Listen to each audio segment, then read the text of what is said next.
Well, hello again, everybody, and welcome back to another video by Fist and Jawa Save the Universe.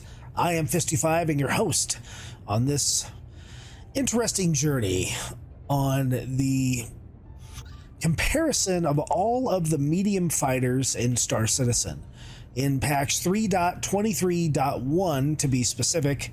But overall, once the Master Mode's flight model was introduced, I just kind of wanted to take these ships out with their stock weaponry and see which one is best. Now, I have to preface this video is completely in my opinion, and in no way should it be taken as gospel, but I think I'm pretty decent at judging these ships, and I think I hold the same opinions as a lot of other folks in Star Citizen and in my org.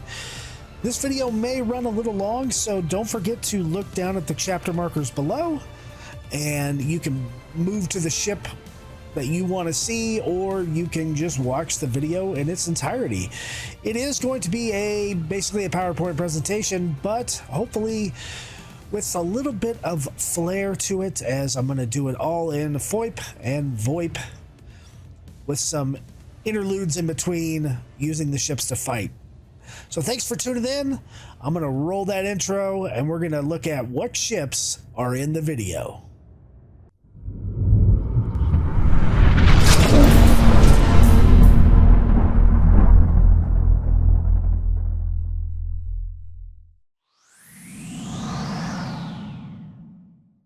All right, folks, well, I hope you're ready and saddled up to check out this adventure we're going to do. We're going to look at a number of ships in the game, and I am considering most of these medium fighters. CIG does classify some of them a little bit differently, but I classify them the way I think they should be classified. So first up, we're going to have the Aegis Sabre, the medium stealth fighter, and its paint-skinned and different weapon loadout cousin, the Aegis Sabre Comet, which CIG actually calls a medium fighter.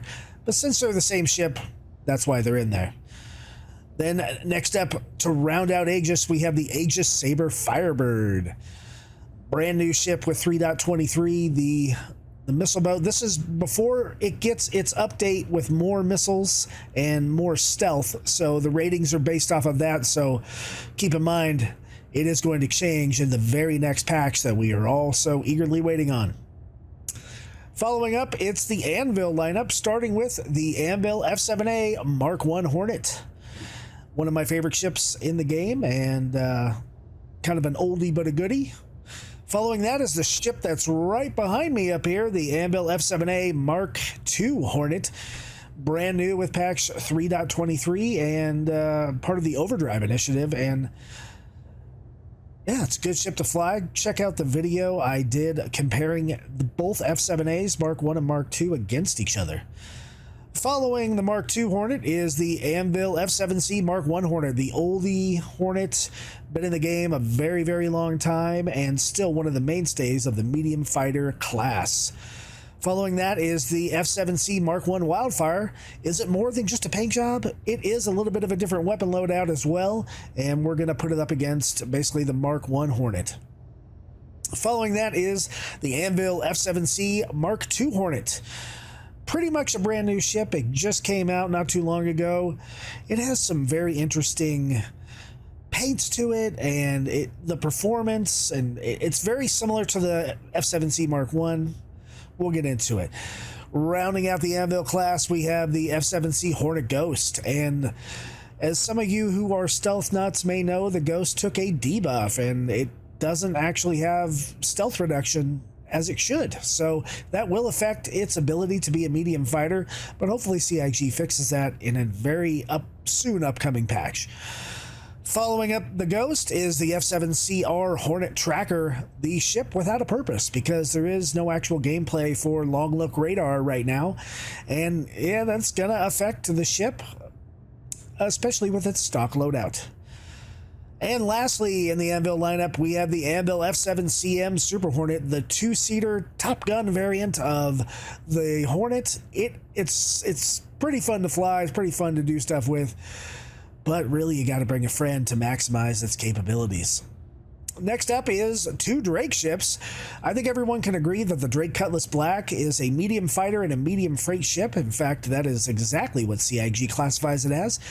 And it has a bunch of extra stuff to it, but we're going to rate it based on being a medium fighter, not just a cargo hauler or ability to carry a rock or anything like that. So, again, may need to bring a friend for that one because it is a multi-crew ship with its turret. Following up the Cutty Black is the Drake Cutlass Blue, the cop car of the verse, so to speak. It's got the wee-woo lights, it's got the cool blue paint, it's got bounty hunting pods in the back that have absolutely no purpose in the game because bounty hunting V2 is not here and we don't have non-lethal ways to take down people. So, again, it's going to be rated as a medium fighter. There are some surprises on the Cutty Blue, so don't take it too lightly. Next up, we have the Esperia Glaive, which is a recreation of the Vanduul Glaive from Squadron 42 and one of our nemesis out here in the verse. It is an interesting ship. It's got some cool features to it. Some of the stuff doesn't really work real well, but we're going to compare it anyway because it is a medium fighter. And then the Vanduul Scythe, an actual Vanduul ship, and you can only basically rent this ship if you are an Imperator subscriber, or I guess you had a chance to buy it early on. It's no longer for sale, but it is flyable and it does have some really neat features and it looks amazing. And finally, the last medium fighter we're going to look at today is the Aopoa Santok Yai. I just actually did a video on the Santok Yai and I didn't have a real high opinion of it, but that was the ship overall, not necessarily as a medium fighter compared to the rest of them. We're not talking about, you know, weird bugs like it falls out of the sky when you put the landing gear up. We're talking about how does it perform as a fighter and what are its stats compared to other ships. Speaking of stats, we have a plethora of stats to look at. We're going to talk about a bunch of different categories. I pulled all of these from Star Citizen SP Performance Viewer, and I rated them against each other in different classes, the medium fighter class. So we're going to look at stats like total weapon damage for guns, total weapon damage for missiles, total weapon damage total, sort of. You know, that's both of them added together. The shield pool, the stealth capabilities, which is infrared, electromagnetic, and cross-section, the highest cross-section, all added together to give a basic stealth number. Armor damage resistance percentile. How much physical damage can the hull take? How much can it resist? Total hull hit points. The weakest vital part hit points on the ship, because some parts of the ship can get blown off and the ship can still keep on flying and fighting like a boss. We're going to look at the SCM speed, the SCM boost speed, the maximum navigational speed, which is the maximum speed of the ship.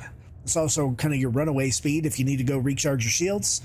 The pitch, roll, and yaw axis speed, which is those three numbers added together. The flight time in minutes with a full tank of gas and hydrogen fuel.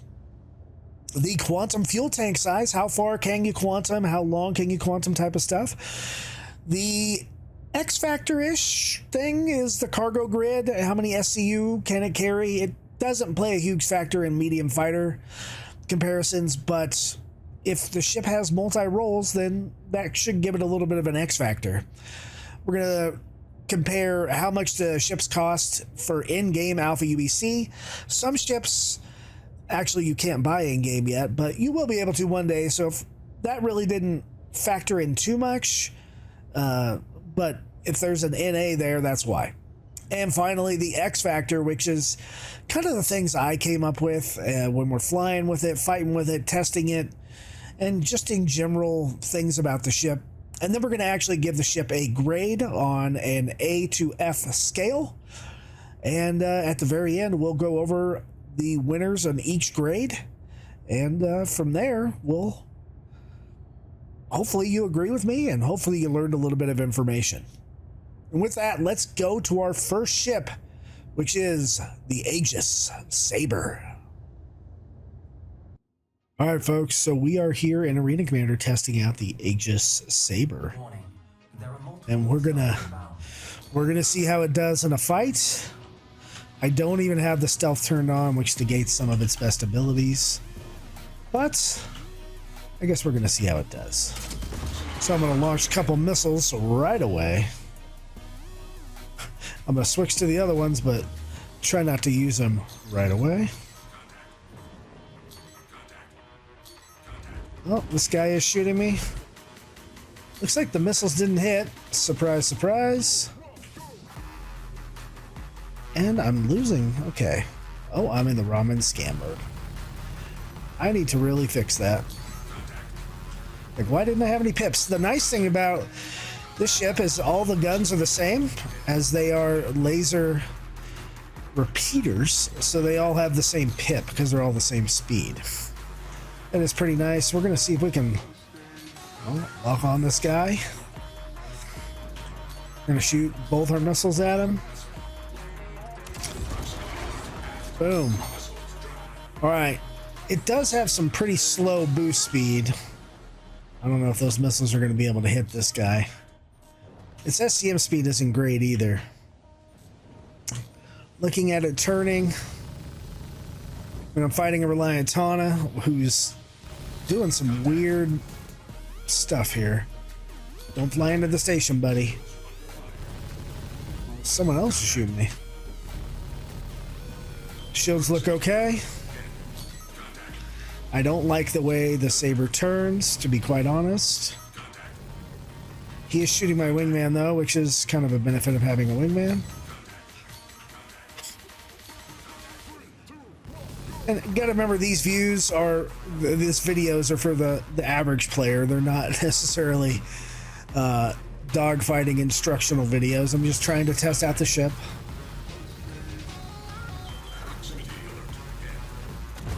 Boom. Okay, that's a kill. So keep in mind, it does have 4 size 3 Panther laser repeaters, which, while they don't have the highest DPS, they do pretty decent damage. Just over the course of a lot of firing. This thing does not maneuver real well. Getting back in position is kind of a pain. And then I have to fight this guy in a strafe. What's this guy? Come on, boost up into him.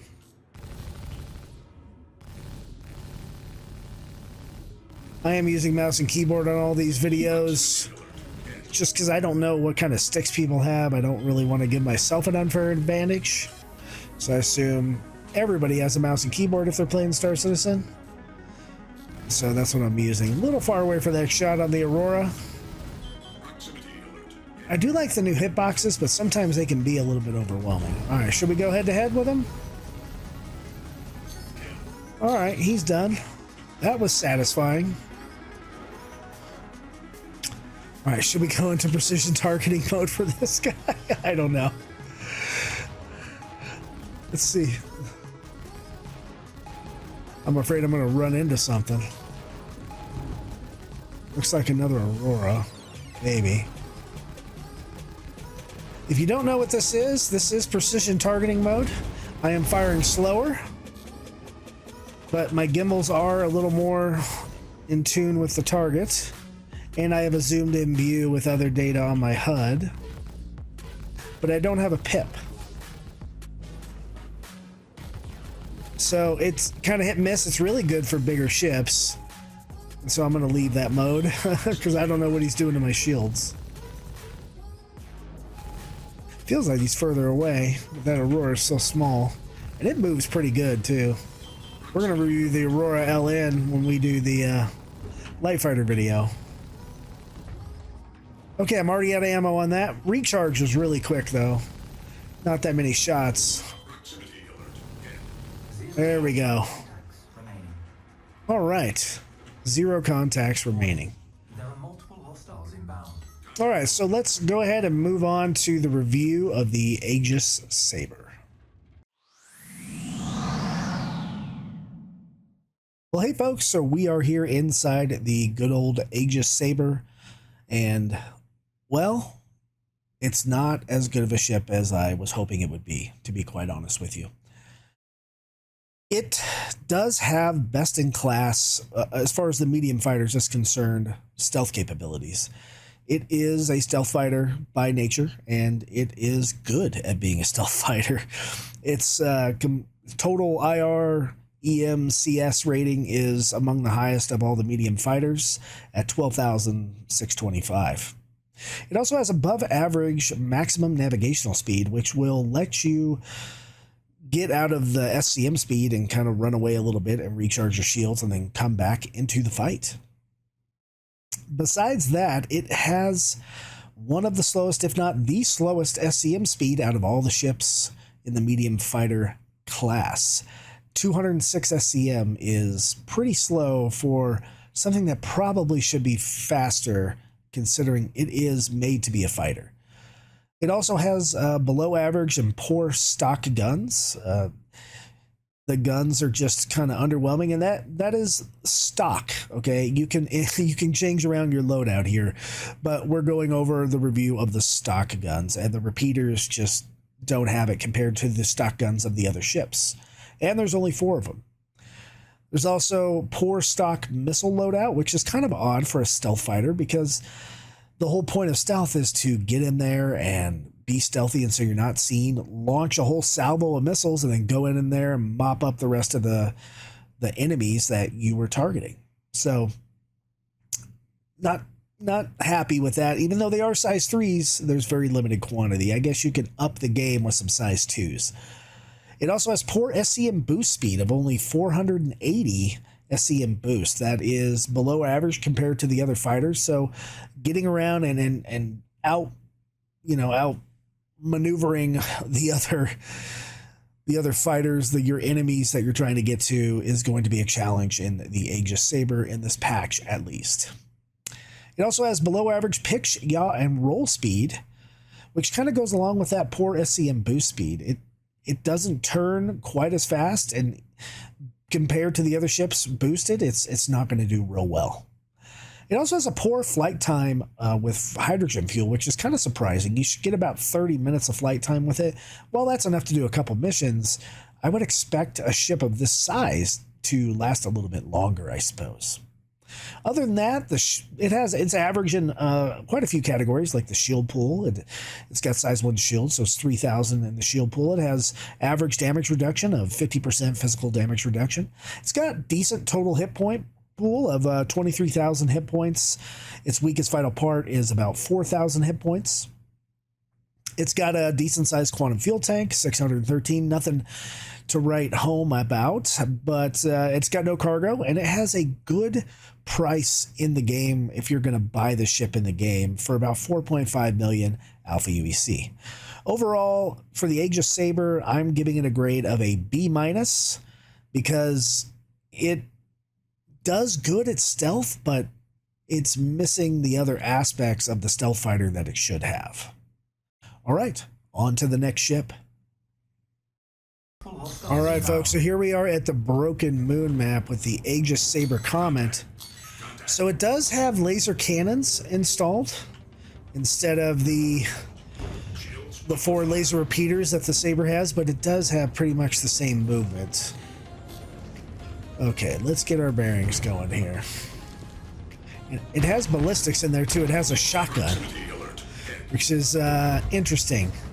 I haven't really fought much with shotguns before, so we'll have to see how well it does. The laser cannons, I know, do a ton of damage. You gotta get in close to the shotguns, though. Aurora's it's quicker than me. I think he knows it. Try to do some boosting turns, yeah. I'm gonna have to backstrafe if I want to get this guy. Proximity alert. Boom, he went pretty quick, especially with those shotguns getting him pretty quick. All right, so we're gonna load up some of these Thunderbolt 2 size 2 missiles. And there we go, missile is locked. We're gonna move in. I have no idea if those missiles are gonna hit at all. They don't look like they're gonna hit. I'm not sure what's going on with missiles. Even though I'm in range for these cannons, not really effective at this range, but I'm going to shoot them anyway. Maybe I can get a shotgun blast on them. The pyro burst. They are laser, it's laser scattergun. So they do recharge, and they do a ton of damage. You can see that his nose is pretty darn damaged right now. Boom, one more precise shot and he is done. All right, let's oh, shield's under fire. I want to try to get one more guy here with missiles. Go for this guy, see if we can't get it. Well, maybe he's out of range. Let's go for, oh, this guy, he wants to shoot me. I don't know if we're going to be able to really outrun him to get enough in range. Do some back strafing. They still want to joust, even though we're... All right, I'll go for this guy with missiles. Okay. No idea if the missiles are going to hit. It is a Reliant Tana again. I hear the missiles. I don't see the missiles. I didn't see any countermeasures either. Proximity alert. Head. I kind of like the shotgun combination with the laser cannons. But I feel like I'm a sitting duck because I'm not moving that much.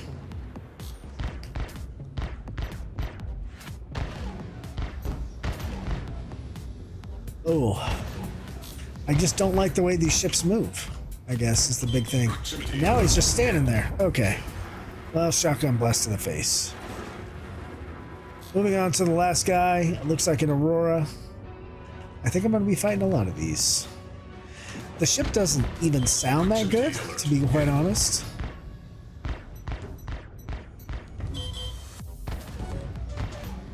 The Aurora is super damaged. And there he goes. All right, so an interesting battle there with the laser scattergun and the laser cannons. I don't hate it. I kind of like it better than what the Sabre has. So let's move on to the stat review of the Aegis Sabre Comet. All right, folks, so here we are in the Aegis Sabre Comet. An interesting fighter. It is the Sabre variant that is part of the Masters of Flight series, and realistically, it has a different loadout and it has a different skin. Other than that, it is almost identical to the Aegis Sabre. I mean, it is 99.9%. The only difference is really is with the loadout, it affects its stealth modifier. With that being said, let's talk about the good things and the bad things of the Sabre Comet. So it is a stealth fighter just like the Sabre. It has excellent, best-in-class stealth capabilities. Its stealth rating is 12,601, all added together, and that is really good. Just like the Sabre, it has above average maximum navigational speed, and that's about it for the good things. For the bad things, just like the Sabre, it has a very slow SCM speed. It matches the Sabre in that, worst in the class. It has a poor stock missile loadout. It has poor SCM boost abilities, as well as poor pitch, yaw, and roll abilities, which is not good on a dogfight. I mean, you need to be able to honestly outturn your opponents if you can, and this ship and the Sabre before it are just not really the ships to do that. It also has poor flight time and fuel, just like the Sabre. I'm hoping one day CIG will actually give it more fuel, because it needs to be able to fly maybe at least 10 to 15 minutes longer. It does have, just like the Sabre, a bunch of average numbers. It's actually better in its stock gun loadouts, which if you watch the video prior to that, or to this video, then, you know, when we flew it around in combat, you can see that the gun loadout is a little bit different. It also, it has pretty much the same missile loadout, and it's kind of odd because it's stealth, but it's made for a little bit more gunplay versus the stock Sabre, which should be maybe a little bit more missile play. It has average shields at size 1, 3,000 hit points for the shields. It has average armor damage resistance and total hit point damage. 23,000 total hit points and 4,000 for the highest hit point total of its weakest vital part. That's a lot of words to say. It has a decent quantum fuel tank of 613. It doesn't have a cargo grid at all, and it's priced actually not too bad. It's a little bit more expensive than the Sabre at 4.8, almost 4.9 million alpha UEC, and you can buy this in game now. It is available for purchase. So, I mean, it's really a Sabre with paint and a little bit different weapons loadout. If I was going to choose between the two, I would probably buy the Sabre Comet because it comes with better guns, and I honestly like the digital paint job better than the Sabre, although the Sabre's black is super cool. Overall, it gets a grade of a B-, pretty much the same as the Sabre, and that's about it for the Aegis Sabre Comet. On to the next ship. All right, folks, so here we are at Miner's Lament in the Aegis Sabre Firebird. We got 12 missiles because we're not in the most up-to-date patch that's supposed to be coming out, so let's see if we can get the missile boat to do missile stuff.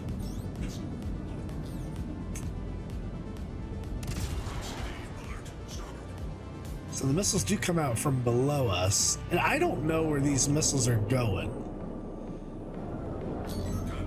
It's very odd.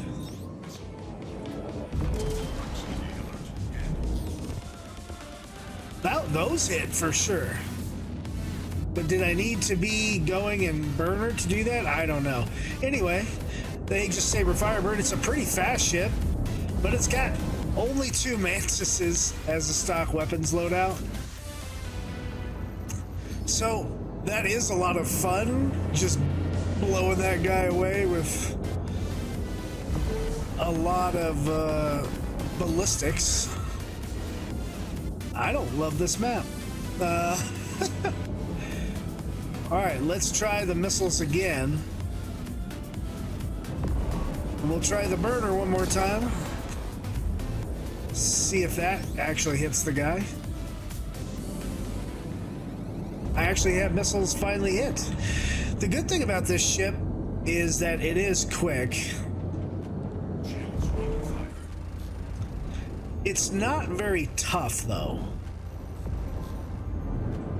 But it is fast, and obviously we're in Arena Commander, so I don't have stealth turned on. But a lot of these guys, they're not going to be able to outturn me too much. I am pretty impressed with the new ship.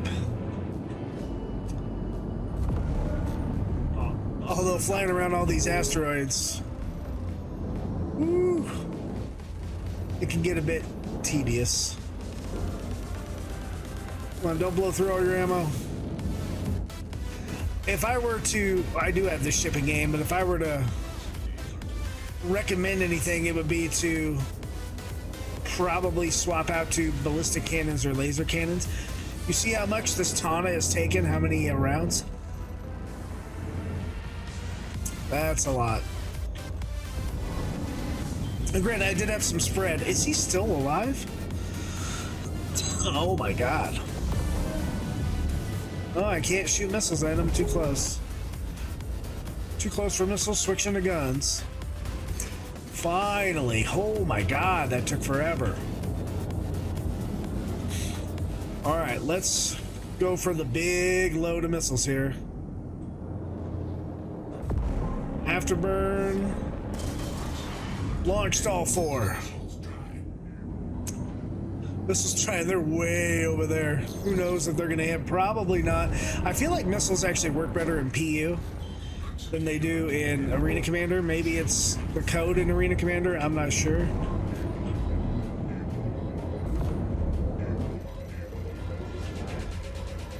I am doing all this in mouse and keyboard just to, so everybody knows. Trying to keep it as an even playing field.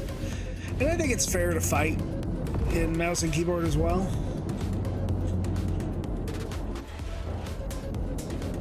Oh.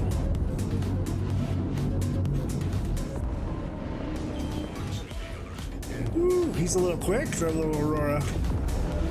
Can that Aurora really outmaneuver the Firebird? Kind of a jousting behavior, but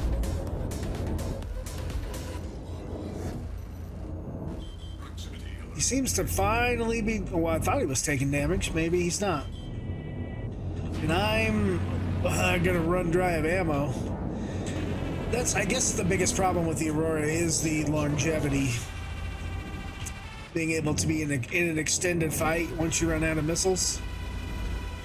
It's just not happening. Whoa, of course he ran into me. Well, and I got the kill, and there's all my missiles sitting out there. So with 2 size 1 shields, yeah, going through all the missiles so fast. Not great in Arena Commander, but probably it's been pretty good in PU as a support ship. Hey everybody, Fist-25 here from the future. We are in an Aegis Sabre Firebird in patch 3.23.1a that just released yesterday, so I am updating the dogfighting section very slightly. There was a buff to the Firebird and that it's doubled its missile count, so now its missiles are at 24, and it actually got its full stealth bonus of 40% signature reduction. So out of all the medium fighters, even the Ghost, it is now the most stealthy out of all the medium fighters. So there's a bug, and this ship is not available in Arena Commander in 3.23.1a, so we're going to fly it around the verse. This is an exception to the rest of the video and an update, and we're just going to test out the missiles and the stealthiness a little bit. So I'm going to add on to this dogfighting section, hopefully keep it short with some cuts. Hope you don't mind. I figured it was worth the update. So let's get to dogfighting. All right, folks, I'm en route to my bounty. At this point, I do have to fly to them, and it's on the dark side, so I might have to turn MBG on. But we do have stealth turned on with the stealth numbers up in the corner here. A little bit more stealthy for sure, although EM's pretty high, probably because I'm in nav mode. We'll see what happens when we get closer. All right, so we have our first contact. It is a MISC Reliant Mako, of all things. I have 6 missiles going out. Let's get them fired.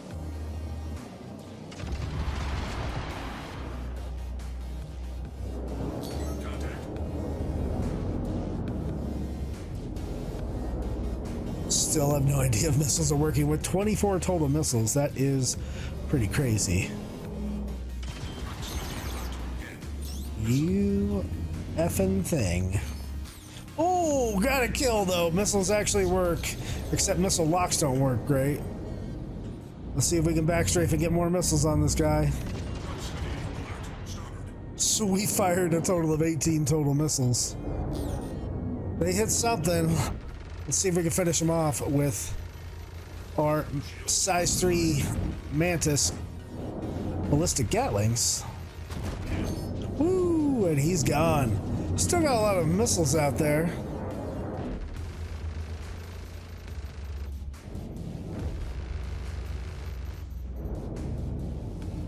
The guy doesn't really want to go down all the way. Now he's white, and now he's gone. All right. Well, there we go. We can confirm that the missiles are indeed there. I really didn't get much fire or resistance coming in because of stealth. Pretty much stealth modifiers up here doing really well. The highest is a cross section at 3881, so they weren't going to see me till about 3.8 clicks anyway. That felt really good, and the missiles felt really good as well. All right, on to the review.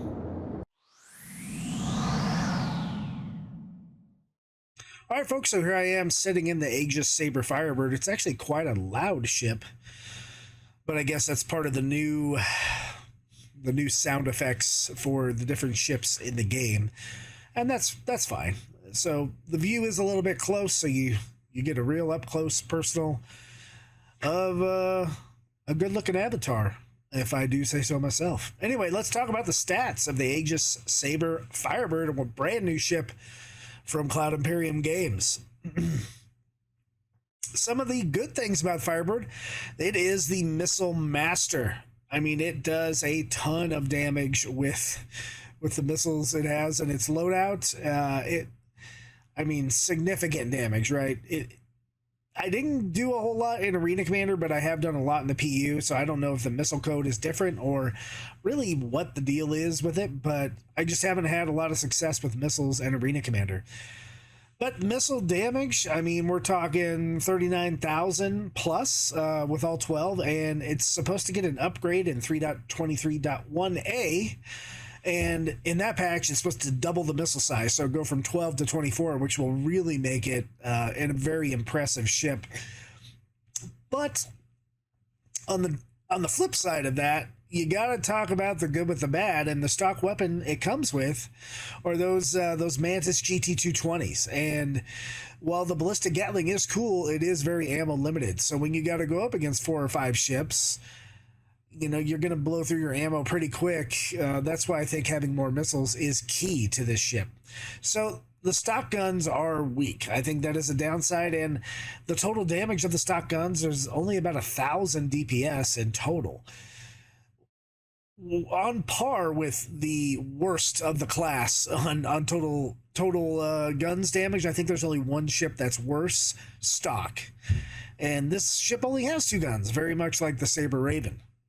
So awesome ship, awesome with missiles, very poor with the guns. I would recommend upgrading the guns right away to laser cannons or ballistic cannons, maybe even a shotgun, since it is quick. Speaking of quick, it does have best in class with the SCM speed. SCM speed of 240 makes it one of the top performers in the medium fighter class. It also has best in class SCM boost speed. So when you boost, you're going 600 meters a second, which is, again, top of its class in the medium fighter arena. Also, best-in-class navigational speed. So all in all, this ship is fast, right? It doesn't have the best roll, pitch, yaw rate, all that, but as far as raw out speed, it's up there with light fighters. It is very quick.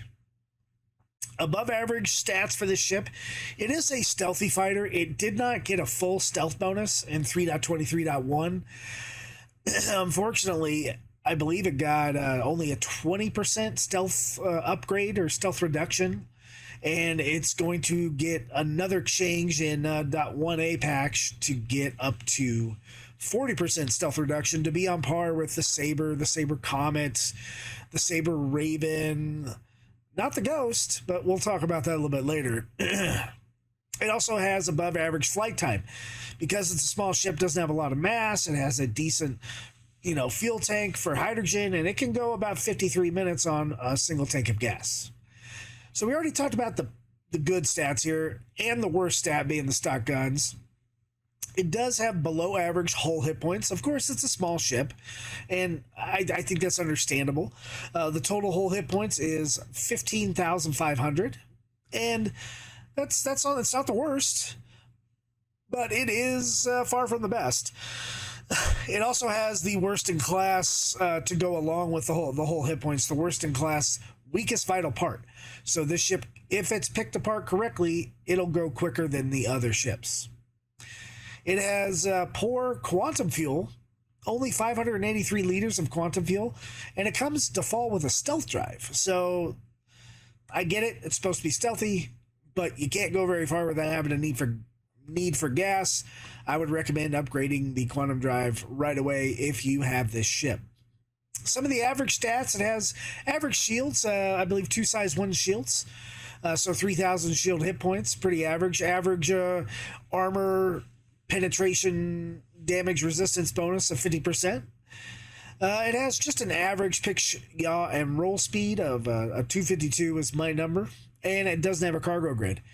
You can't purchase this ship in-game just yet. You're going to have to wait for the very next patch, hopefully 4.0. I guess we'll see what happens. And its X factors are that it's a cool missile ship, but it has low hit points and thus low survivability. I'm hoping with the more missiles, it becomes a much better ship, and maybe I'll do a re-review of the Sabre Firebird. Overall, I give the Sabre Firebird a B+ in its rating because it is a very good support ship. It has a lot of speed, and I think with a couple upgrades, it's probably going to be up on par with one of the better fighters up there just because it has that speed. It's almost like an arrow, low guns, high speed. All right, and with that, let's move on to the next ship. All right, everybody, so for a quick update to the Aegis Sabre Firebird, I don't want this to take the place of the review I've already done. However, the Firebird now has an update with 3.23.1. It got 12 more missiles, giving it a huge bump in performance and deadliness, so to speak. It now has best-in-class missiles and total weapon damage compared to any ship in the arsenal, really, in the medium, I should say in the medium fighter category. It has 78,633 missile damage. That is insane, but its weapon damage stock still kind of stinks. So now its total weapon damage with missiles and guns is now a best-in-class 79,647 damage. That is crazy. It also takes a huge bump in stealth. It now has a 40% stealth reduction instead of a 20% reduction, giving it now the best-in-class stealth for any medium fighter, with an IREM and cross-section rating, highest cross-section being 10,839. I think the overall cross-section was just over 3.8 or 3,800 or so, which means you shouldn't be detected until about 3.8 kilometers out. So huge update for the Aegis Sabre Firebird. And yeah, I think it's time to move on to the next ship. The ship did get a huge bump in its grade as well. So I'm going to go ahead and change that grade from a B+ to an A-, because once you're out of missiles, this ship is still not great. While stealthy, the stock guns don't lend too much. So it still is finite resources. Everything is ballistic based, and it has no rechargeable weapons, even though you can replace them.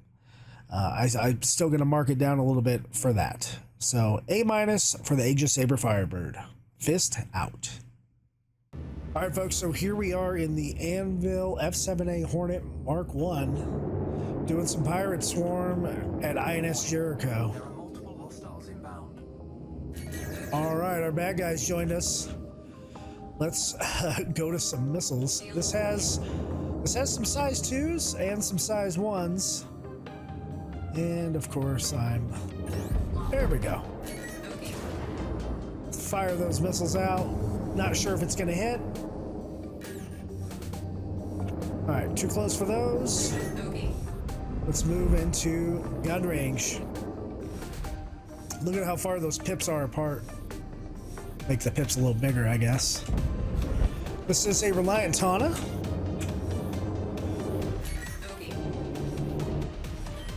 I don't like fighting in that strafe. I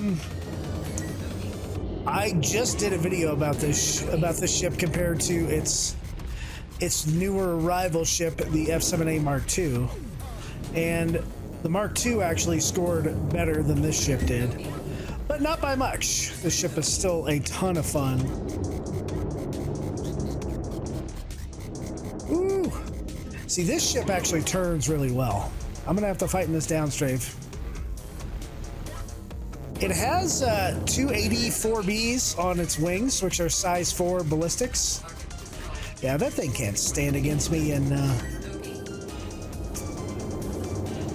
range, or like straight up like that. What is that? A Reliant Tana. Give me the lock. Give me the lock. Boom. Shot some missiles out. I'm not sure if they're gonna hit, like every other missile in Arena Commander. The boost in this ship feels special. It turns really well. I believe that's one of its defining categories, is the ability for it to turn. And to like side strafe, back strafe, roll, pitch, yaw.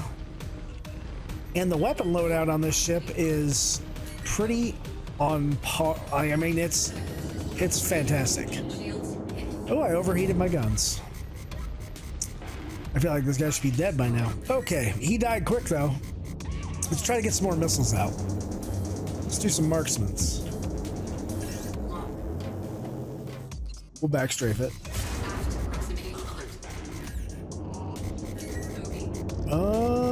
Let's see, why did I lose target there?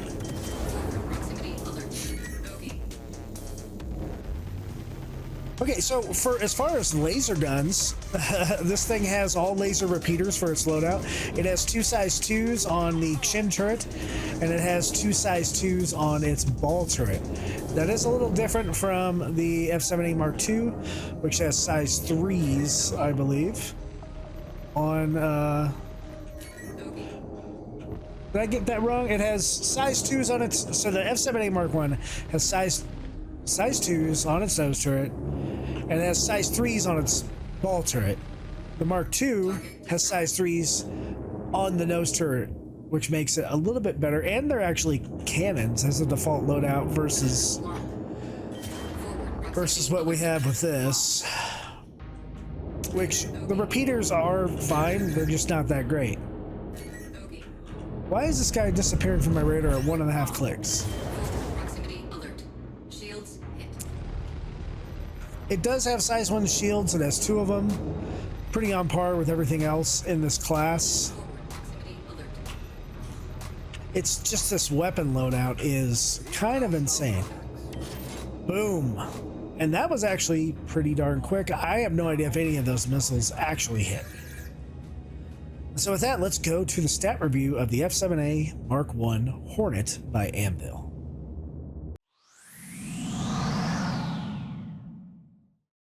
All right, folks, and welcome back to the video.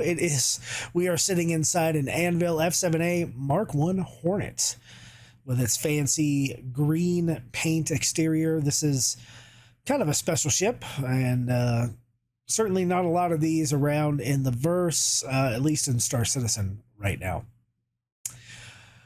So let's talk about some stats. First off, some things this ship does really, really well. It has above average stock guns. So it does have 2 size 4 ballistics that come stock that go on the wings, and it has 4 different laser repeaters, 2 size 3s and 2 size 2s that go on the chin and the ball turret on the top of the ship. And while those are kind of significantly different speed weapons, they do pack a huge punch. It's not best in class, but it is really well done. It's above average for the stock gun damage, 4196 for the total damage. It is above average in armor resistance for physical armor resistance, physical damage resistance. At 55%, most ships are right around 50%, so it is a little bit better against that. I guess the armor plating is better or something similar to that. It turns really, really well. It's above average in pitch, yaw, and roll. Combined total 267 on my numbers, and I think we saw that in the dogfighting video that it does fly, turn, boost really well. Speaking of flying, it does have a really good above average flight time of 51 minutes before you actually need to refuel and get gas in this ship. It also has, at least for right now, until it's maybe debuffed later, it has a large quantum fuel tank, 750 liters. I know there was some issues when I did the review of it running out of hydrogen fuel really quickly, so I do question that 51 minutes of flight time, but maybe it's because I was just having a lot of fun. But as far as the quantum fuel tank, you might be able to throw on a larger quantum drive on this ship and still be able to get to where you need to go, maybe just a little bit faster because it has a size 1 quantum drive. There is no below average stat for this ship at all, or a worst in class stat. The rest of the stats, as you can see in yellow, that's very average in a lot of categories, in most categories. It has just average missile damage. It has size 2s and size 1 missiles that come stock. It has average size 1 shields, 3,000 shield hit points for a total of about 3,000 shield hit points. It has average stealth, actually. It's not stealthy, but it's actually a tad more stealthy than the F7A Mk2. It has average total hit points, which is good, about almost 21,000 whole hit points, and average weakest vital part. The SCM boost speed is good. It's not great. It's 503, coupled with a very average SCM speed of 233 meters per second. And the maximum navigational speed, the top speed of the ship, is 1,170 meters a second. Again, on average with the rest of the ships. Doesn't have anything for a cargo grid, and this ship is not purchasable in game. It's actually not purchasable at all. It was a promotion for like a Memorial Day or a Veterans event years and years ago when Star Citizen was just taking pledges, and if you have it, you have it. If you don't, I don't think they're ever going to sell it again, but never say never. And it may be a reward for beating Squadron 42 and you come into the verse with one of these ships. Who knows? Some of the X factors for this ship, that it is rare, so there's a rarity aspect to it. It does come with a military loadout ready for action. It's got size 4 guns on the wings. That's kind of a big deal. That's one of the defining characteristics of this ship. And it has good quantum fuel tank, a good size quantum fuel tank. Overall, the grade for this ship is an A-. It almost got the top mark. It almost was the best in the list, but just edged out by its younger brother. All right, and now it's time to move on to the review of its younger brother, the next ship. Stay tuned. Well, hey everybody, future Fist-25 here. I just wanted to give an update. 3.23.1a has dropped, and the stats have actually changed for the Anvil F7A Mk1 Hornet. It now has the best in class flight time for any of the ships in the medium fighter category, with 332 minutes of flight time. So that has been changed, and you're going to see updates for the rest of the Hornet series as well, because I did most of the filming in 3.23.1. With that, now it's off to the next ship. All right, folks, so here we are in the Anvil F7A Mk2. The big brother, basically, waiting for our hostiles to come in, and we have 8 size 2 missiles. We're going to try to fire some of those out, and we'll see how well we do in this dogfight. So this ship has laser cannons, and it has Revenant Gatlings, so a little bit different loadout while I'm firing on this Tana. Boom, already gone. It's very similar to the Mk1 as far as its stats are concerned. I don't like that it lacks the size 1 missiles. I kind of like that for a dogfighter. But these laser cannons, just in 3.23, they do some real damage. They kill targets fast, just like that.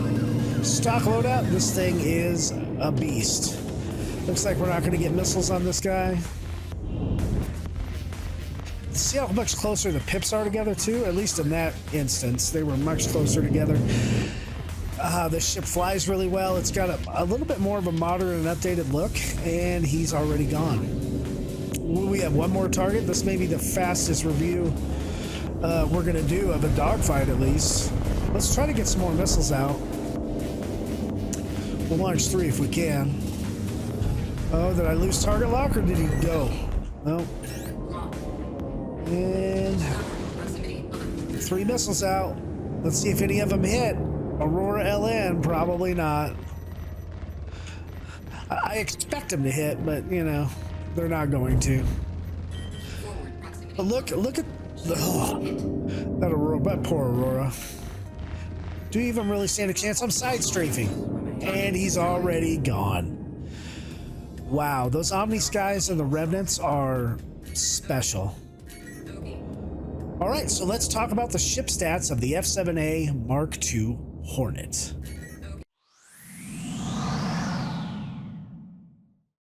Well, hello everybody, and now we're going to take a look at the F7A Mk2 Hornet by Anvil Aerospace. This ship has been such a pleasure to fly and test. It's really been a great experience. I'm glad I upgraded to this ship. This ship does have the best in stock guns out of any ship in the medium fighter class, doing 5,220 damage. It has Revenant Gatlings on the wings, which are size 4 ballistic Gatlings, and it has Omni-Sky 9s, 4 size 3 laser cannons, which do a ton of alpha damage and just damage in general in 3.23, and I find the fire rate to be pretty darn good. You saw how fast in the dogfighting video that I went through my opponents, and that was a lot of fun. I like the quick dogfighting with it. It does have above average armor resistance, physical damage resistance, just like the Mark 1 at 55%. I didn't put it on the talking points, but it did score a little bit low on the stealth. It's below average in the stealth category, with the Mark 1 being just a tad stealthier. But I figure if you have this fighter, you're not trying to stealth at all whatsoever. So take that as you will. In every other category, it is completely average. Missiles are not that impressive. There's 8 size 2 missiles, shield pool 2 size 1 shields, so 3,000 shields. Average hull hit points at about 20,000. The weakest vital parts about 3,500, on par with a lot of the other ships. The SCM speed's not that impressive at 233, but it does feel adequate for this fighter. SCM's move speed of 503, which feels good. The ship does turn and moves well, so the pitch-yaw and roll speed, not as good as the Mark 1, but still very good. Maximum navigational speed of 1170 meters a second, just like the Mark 1. No cargo grid to speak of. It has a low flight time of about 34 minutes, which I think should be increased to about 45 to 50 or something like that. But it's still not a deal breaker for me because it's so quick to get gas, at least in the Stanton system. And it has a average quantum fuel tank of about 630 liters. One of the caveats about the F7A Mk2 is that you can't purchase this in game, and I don't know if we're ever going to be able to purchase it in game. You got the ship by purchasing an F7C Mk2 Hornet and then participating in the Overdrive event that CIG ran prior to 3.23 dropping as a patch. If you finished all the missions in that, you got a free upgrade token from the F7C Mk2 to the F7A Mk2, and I'm certainly glad that I did. So you can't buy it in game, and presumably you can't buy it in real life unless you have completed the Overdrive stuff, which I'm sure they'll probably run it again at some point. The X factors for the ship is that it's rare. It's fairly rare. I mean, I do see a lot of people that have it, but as time goes on, it'll become more and more rare. It does have a military loadout that is pretty devastating for a medium fighter, and it has size 4 guns on its wings. Overall, I give the ship a grade of an A. Solid A. It's not an A+, but it is the highest graded ship in the medium fighter class. This is the overall winner with a solid grade of A. All right, so let's move on to the next ship in the lineup. All right, everybody, Future Fist here in 3.23.1a, the new patch that just dropped from CIG. Wanted to give you an update that the fuel consumption has been fixed, or at least buffed, in the Anvil F7A Mk2 Hornet. The new flight time is now 65 minutes. With just a single tank of hydrogen. And now really on to the next ship. All right, folks, so here we are in the Anvil F7C Hornet Mark 1, the original, the OG Hornet. Let's see what we can do. This doesn't have a lot of stock weapons, and I am flying this ship in stock. So we're gonna first load up our missiles and see what we can do against this Reliant Tana. Are we actually locked? Yes, we're locked. So that's 2 of its size 2s already fired. We're gonna fire 2 more. I might have lost missile lock on that one. Looks like those missiles didn't hit. And notice I only have 1 pip because I only have 2 weapons for this ship. Yeah, flying its stock, it only has weapons on its wings, I believe, and not great. And they're only size 3 as well. It does have the option to have a ball turret and a chin turret, but it doesn't come with those stocks. So I'm trying to compare all these ships against each other. Stock loadout, stock components, stock drive. So this ship is probably going to underperform, and this review might even take a while. If the dogfight takes a little too long, we may just They just stop it. The ship flies quite well. I don't love that it has laser repeaters to start with. Forward proximity alert. You see how long it's taken to really damage this guy, because these laser repeaters just don't do a lot of alpha damage, and I'm pretty far away. Come on, baby. Oh, and I'm out of ammo. I may increase my power triangle by 1 just to compensate a little bit, get a little more burst damage. Come on, head to head, let's go. And he's gone. All right, 1 down at least. Oh god, they're shooting this poop out of me. All right, I am going to switch to missiles, and since I'm out of my size 2s, I'm going to try to get these dominators going, or these marksmans. We'll see if those size 1s hit. Probably not, because missiles suck for some reason, and a ring commander. All right, it's an Aurora LN versus a Hornet. I do have this ship in game, and when I do fly it, which isn't very often anymore, I should probably CCU it. I do make sure it is equipped with a turret and a nose turret, chin turret. All right, that guy actually went a lot quicker than the Tana. I will actually be reviewing the Tana when we do the light fighter comparisons. And we're out of missiles already, so I think I fired, what was that, 8 in total, something like that.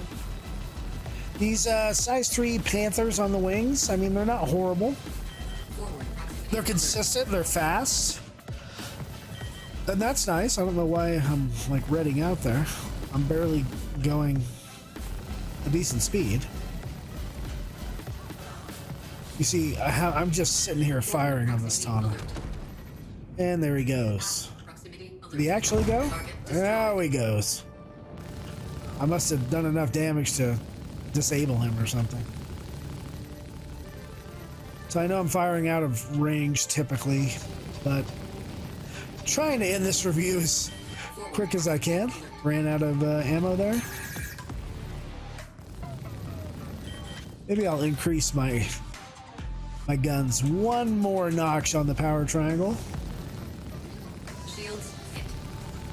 And woo! He flew right over me. At least he didn't hit me on the weird little joust that these guys still like to do. All right, that didn't take as long as I thought it would. All right, let's get on with the actual ship review. All right, folks, so here we are looking at the Anvil F7C Mk1 Hornet. Again, this is the Mark 1. Notice there is no turret above me, if you can see that in this cutoff view. Let's talk about this ship. It is interesting. It's one of the OG ships for Star Citizen, and that's cool.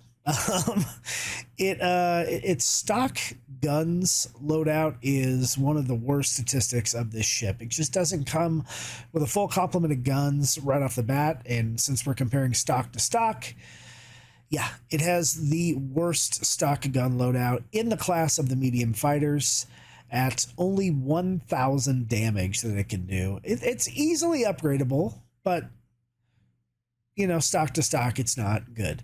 Some of the upsides to this ship, first off, it is the cheapest medium fighter if you're going to purchase a fighter in game.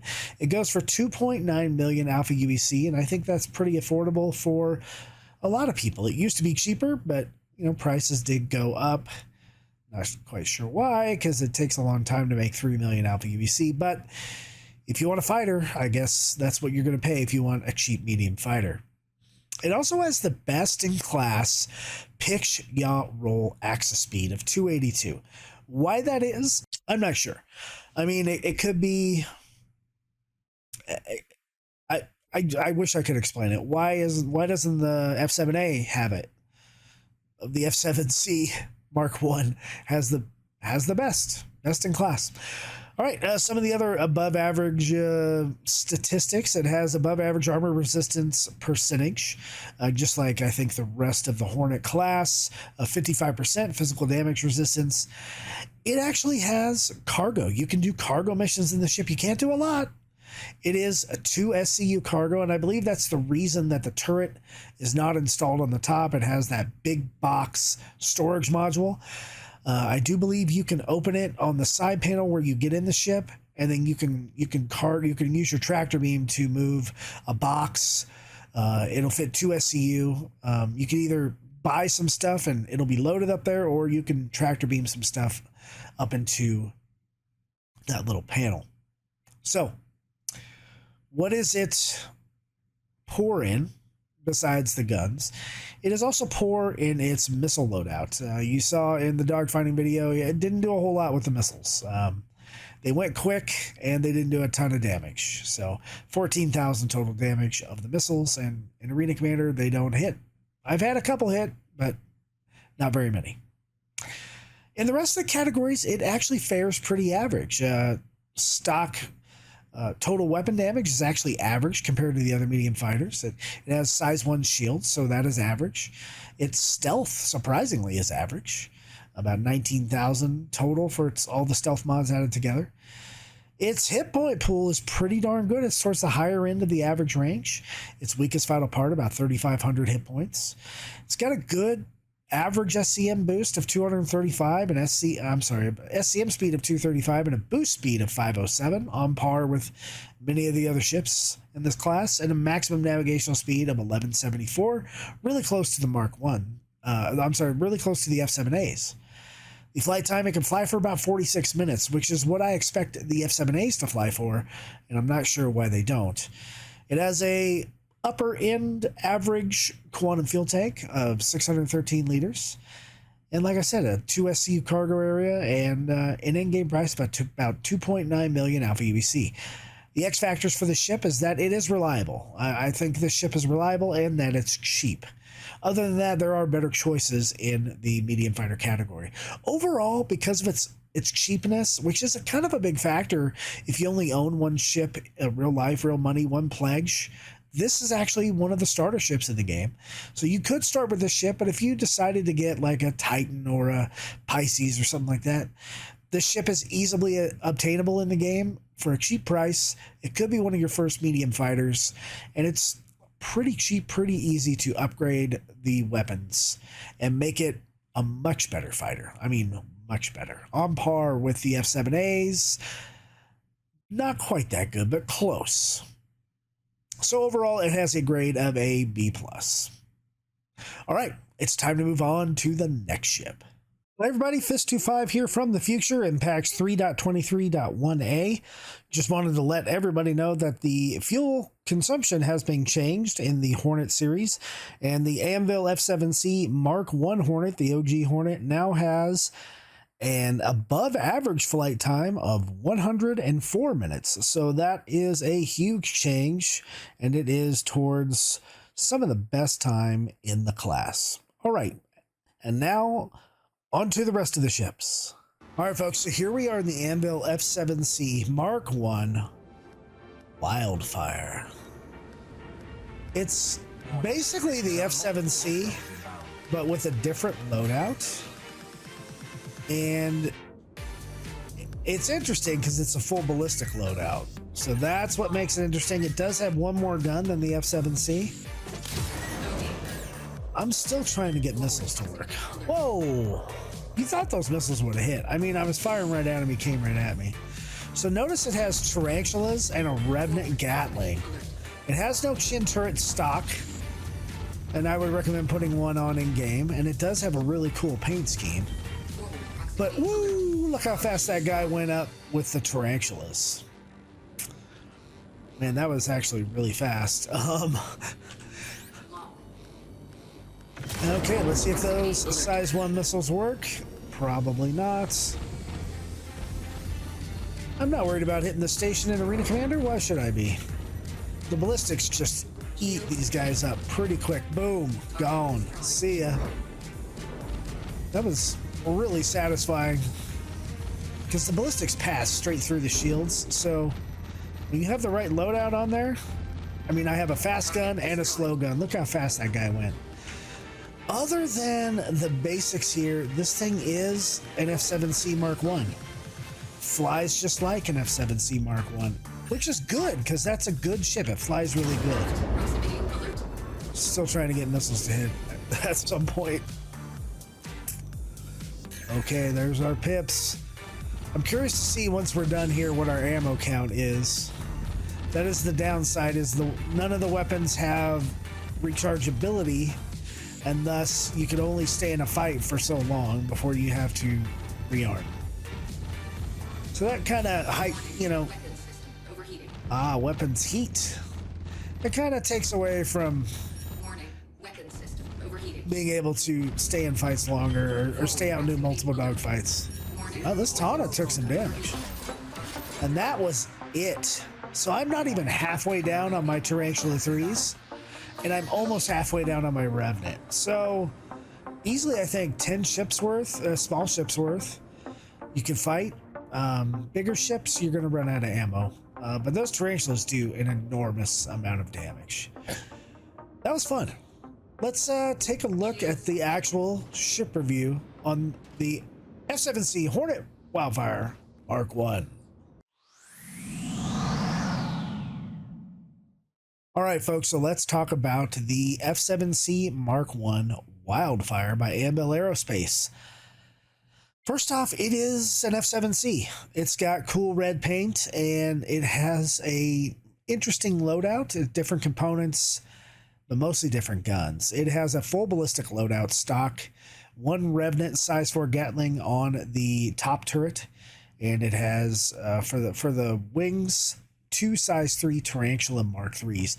And those, if you saw the dogfighting video just before this, those pack a hell of a punch. I mean, I was going through enemies real fast, but it shortens the longevity of being able to go into a fight, or being able to last in a fight for longer than a little bit at least.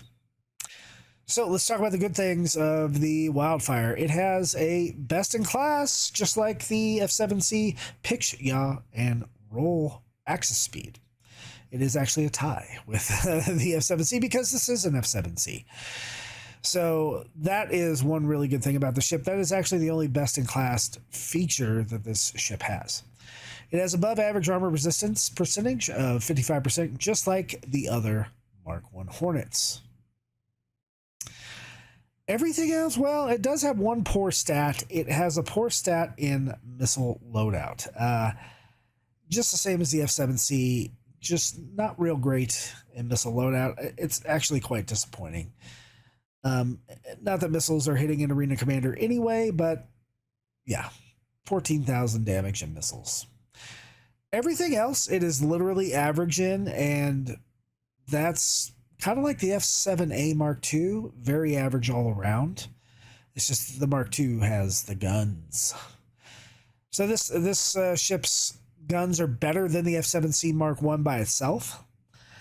It also has good, average total stock weapon damage, average size 1 shield pool, average stealth, average total hit points about 21,000 whole hit points, average total hit points. I just said that. I mean average weakest vital part, as well as an SCM speed of about 235 meters a second, an SCM boost speed of 507, which is actually pretty good. It's on the upper end of the boost speed for average. A maximum navigational speed of 1174, same with the rest of the Hornets, the F7C. Flight time of about 46 minutes, which is pretty darn good. Quantum fuel tank of 613 liters. A cargo grid, no cargo grid in this ship because it has the turret up there. And you can actually buy these ships in-game now. Before, they were just time-limited sales. You had to buy them at Invictus or IAE. But now you can buy them in-game. This ship, with its upgraded guns and components, goes for $4.6 million Alpha UEC, which is actually quite a lot. When you can buy the F7C Mk1 for 2.9, this ship is going for, almost 2 million more than that. And it's not really any better other than it has different guns. So overall, the price is on the average side, but I think it's kind of a ripoff. The X Factor does have better than stock Hornet guns. It has really nice paint. I do like the paint. It's kind of a unique paint, the Wildfire paint. You should see that on the tourney thing over to the right side of the screen, but it is too expensive. Overall, the grade is a B+ for this ship, as it is a lot of fun to fly. The fights go quick. Yeah, let's get on to the next ship.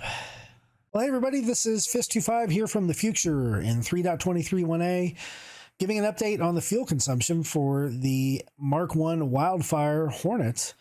And that flight time has actually changed to above average, some of the best in the class now, and it should last for 104 minutes of flight time in the Wildfire. All right, now really on to the next ship. All right, folks, so we are in an Anvil F7C Hornet Mk2, one of the newer ships in the verse as of 3.23.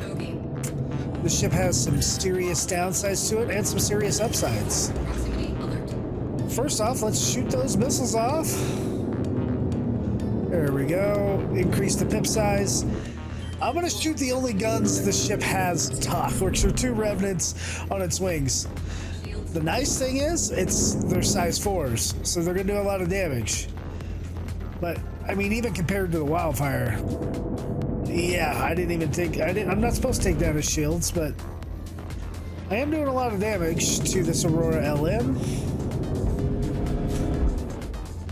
But yeah, the stock loadout of this ship, not good. Kind of like the Mk1, it's not great. Although I did destroy that guy way faster than the Mk1. Okay, let's see if these missiles can hit at all. Do I have to maintain target lock? I sure don't, because it didn't hit. They should have their own independent guidance system. Anyway, the Mk2 flies really well, actually. Just like all the Hornets fly really well. It just doesn't... the stock loadout's what kind of kills me. And it doesn't have a great missile loadout either. I mean, sure, it has missiles. It has good marksman size 1 missiles. Are those going to hit? No, they certainly aren't. But the missile loadout altogether, because they're only size 1s, leaves a lot to be desired for damage, and the stock loadout of, even though they're size 4 Revenants, it doesn't have a lot of longevity, because you're going to have to rearm. It doesn't come with more weapons. It does have a couple bonus items, just like the F7A Mk1. I'm bound and determined to get a dang missile to hit. And now we're out of missiles. That went quick, right? Going up against this little Aurora. And head to head, he is dead. Oh, and I hit him as I went for the wrench. That's pretty funny. All right, let's go into the stat review of the Anvil Hornet F7C Mk2.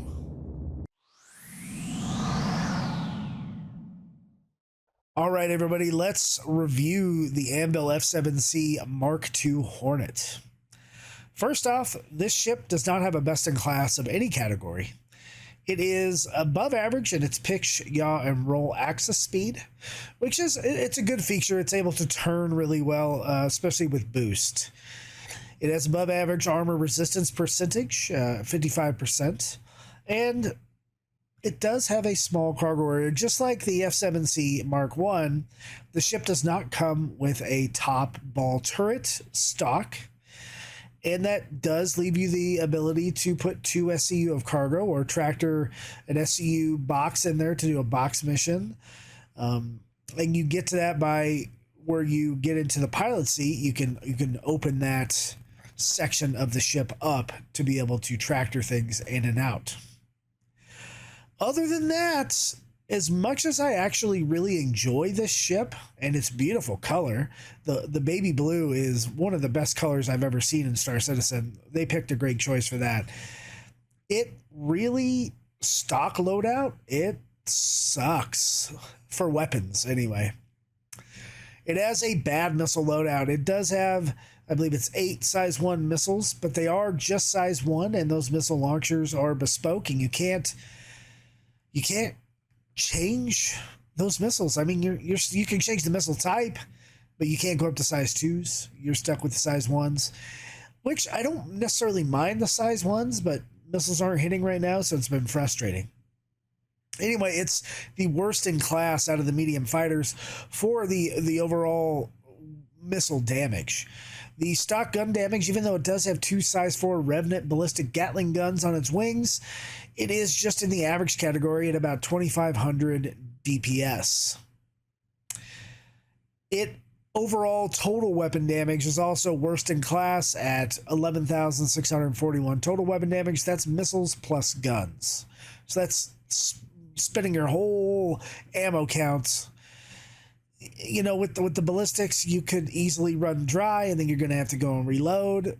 But I would recommend getting a chin turret for this ship, putting a chin turret on it, even though I think most of them are white and it doesn't go with the paint scheme. Thanks, CIG. Doing that, putting some laser cannons on there is probably the best bet for this ship.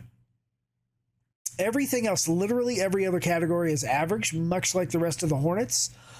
It has a shield pool of 3,000, a decent average stealth, although you're not going to be stealthy in this ship, a decent stealth modifier. Or there is no modifier, the total for your IR, EM, and CS. It has an average total hit points of about 20,000, weakest vital parts about 3,500, on par with the other Hornets. An SCM speed of 235 meters a second, an SCM boost speed of 507, which is very respectable. And a maximum navigational speed of 1174, which is also up on the upper end of that, respectable. A flight time of about 34 minutes, so less of a flight time than some of the other Hornets, especially the Mark 1 series.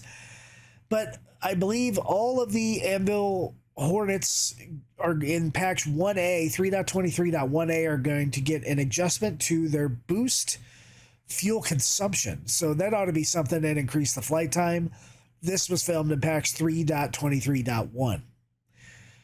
Quantum fuel tanks about 630, so on the upper end of the average. And like I said, a 2 SCU cargo area, so that is a small bonus. You cannot buy this ship in game yet. It is too new. It will be available for purchase on the next patch, which hopefully, crossing our fingers, is 4.0. So we'll know the in-game price at that time. I have a feeling it's probably going to be 4 to 5 million, something like that. The X factors for the ship are, it's rare for now because you can't buy it in game, and it's very close to the F7A Hornet Mark II, just without all the other guns and the better missile loadout. It is a better Hornet. It's better than the Mark I version of the F7C overall. So I think it is a fun ship. I give it a grade of B, a flat B. It's probably closer to a B minus, just because it, you know, it doesn't have the guns. It needs the guns, guys. It needs the guns.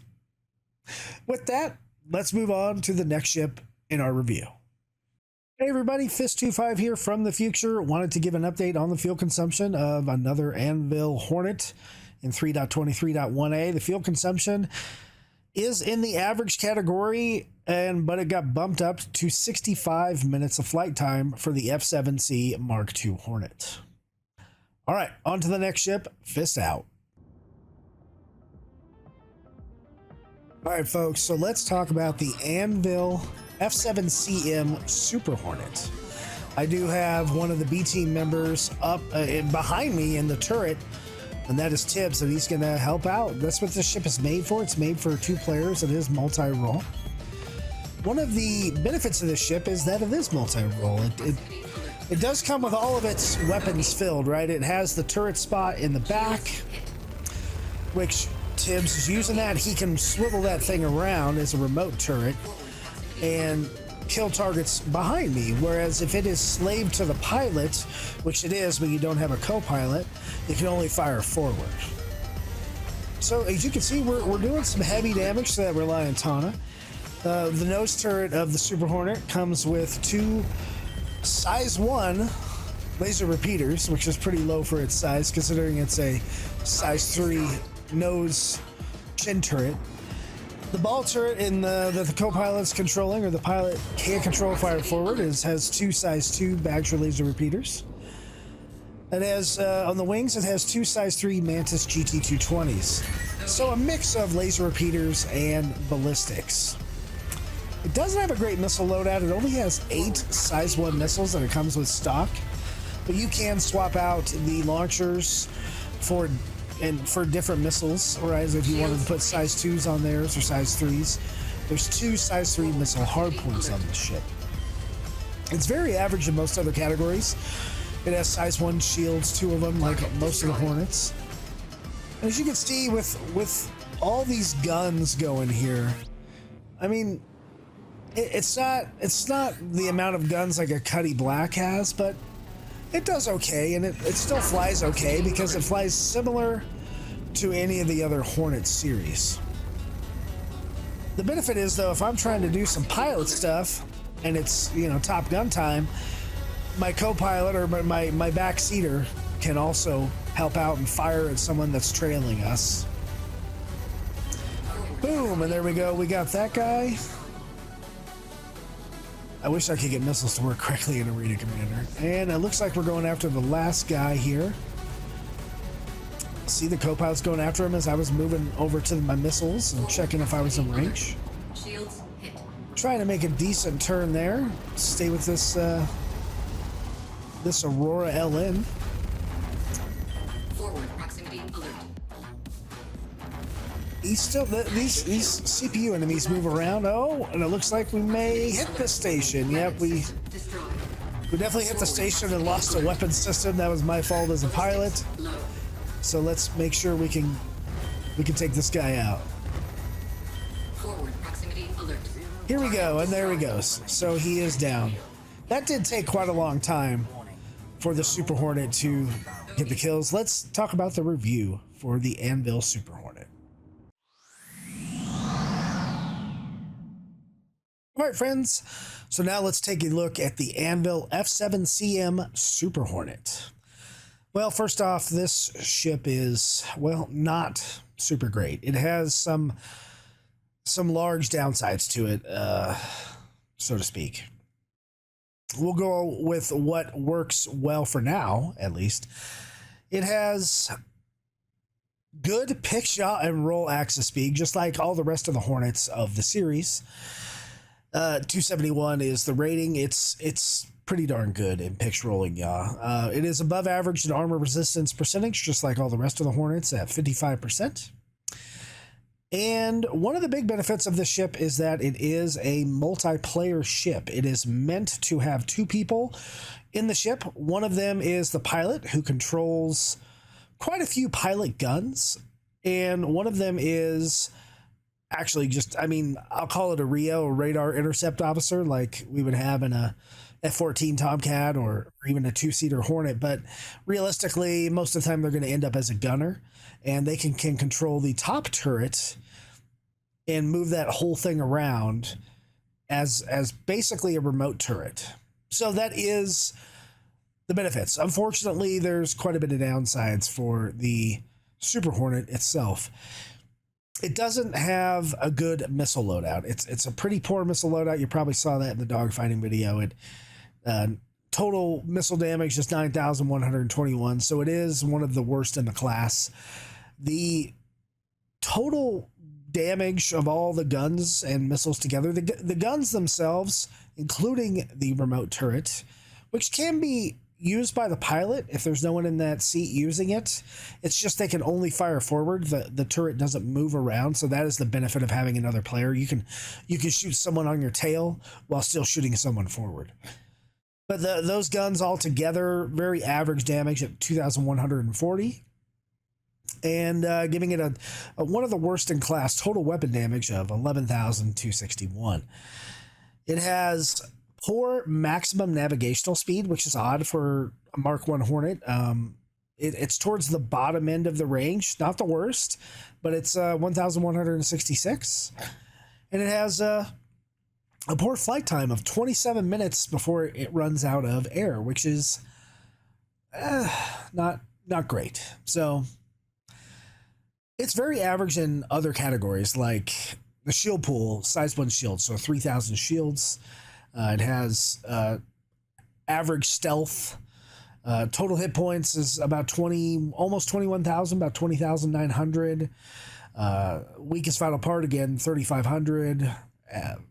Pretty much in line with Mk1 Hornets. The SCM speed is 231 meters a second, and the SCM boost is 498, I think. So that's, I mean, that's all average. It's not horrible, although it does feel sluggish in flight, even though it has good turn rates. It has towards the upper end of the average for a quantum fuel tank of 613 liters.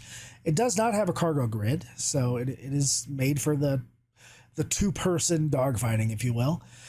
And it actually has a pretty decent but average price tag on in-game of 4.7 million alpha UEC. Overall, this ship gets a grade of a C+. Well, it's not a horrible ship. It's okay. Some of the X factors is that, hey, it's a multi-crew ship, and it kind of gives you that Top Gun feel if you want to be Maverick and Goose, I suppose. So that is the Super Hornet. Let's move on to the next ship. Hey everybody, Fist-25 here, and an update from the future. In the 3.23.1a patch, the F7C Super Hornet did get a buff to its fuel consumption, and now that number of flight time is now 55 minutes, so into the average category it goes.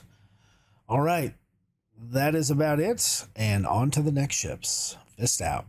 All right, everybody, so we are in an F7CR, the Hornet Tracker.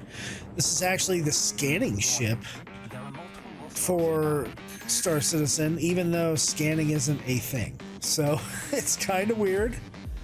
Let's get that target lock. Come on, boom. Maybe missiles will hit one day. See if we get missiles on a different target, I guess.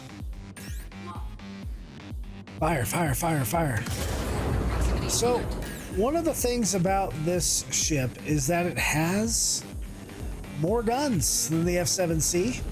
It has an extra size 2 on its nose, the chin turret, basically. That is a good thing. Why I went that far back when I boosted, I don't know. It also it has the same weapon or missile loadout as the F7C. It has those Panther laser repeaters on the wings. It has a 227 Badger laser repeater on the nose, which makes it kind of worth it there. You saw how fast that Aurora went. Let's see how fast we can get to the Tana. It's in place of its top turret, which it can be replaced. It comes with a Wilsop long look radar system. That Tana actually went pretty darn quick. I was on target for quite a long time. So that long look radar, it's designed to be. God, why do I keep losing target lock? I shouldn't be targeting my missiles. Target the guy in front of me, please. Thank you. The long look radar system, it's a really cool concept that was never really implemented for the ships yet. And I'm hoping it's like a data link system in the future, but until it's actually usable,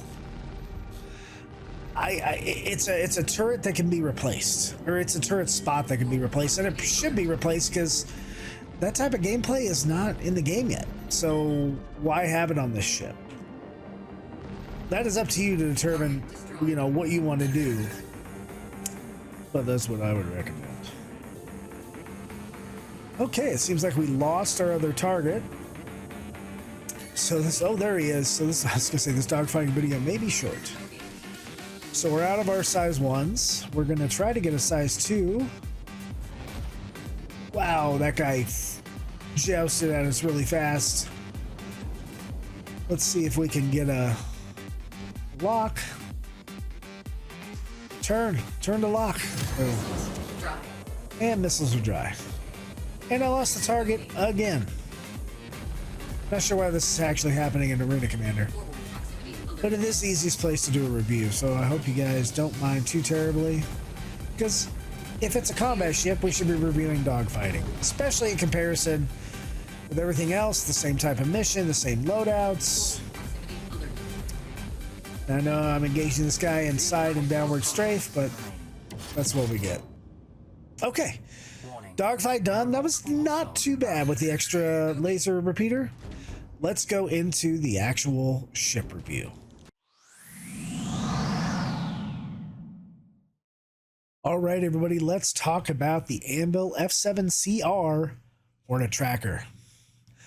So first off, the ship, it's interesting. It doesn't have anything that's best in class, and it kind of shows. I mean, it was okay in the dogfight. It's made to be the Pathfinder ship. It's made to have those comms, the long look radar. It's kind of a scout ship, but it's funny because it's actually not that fast as a scout ship.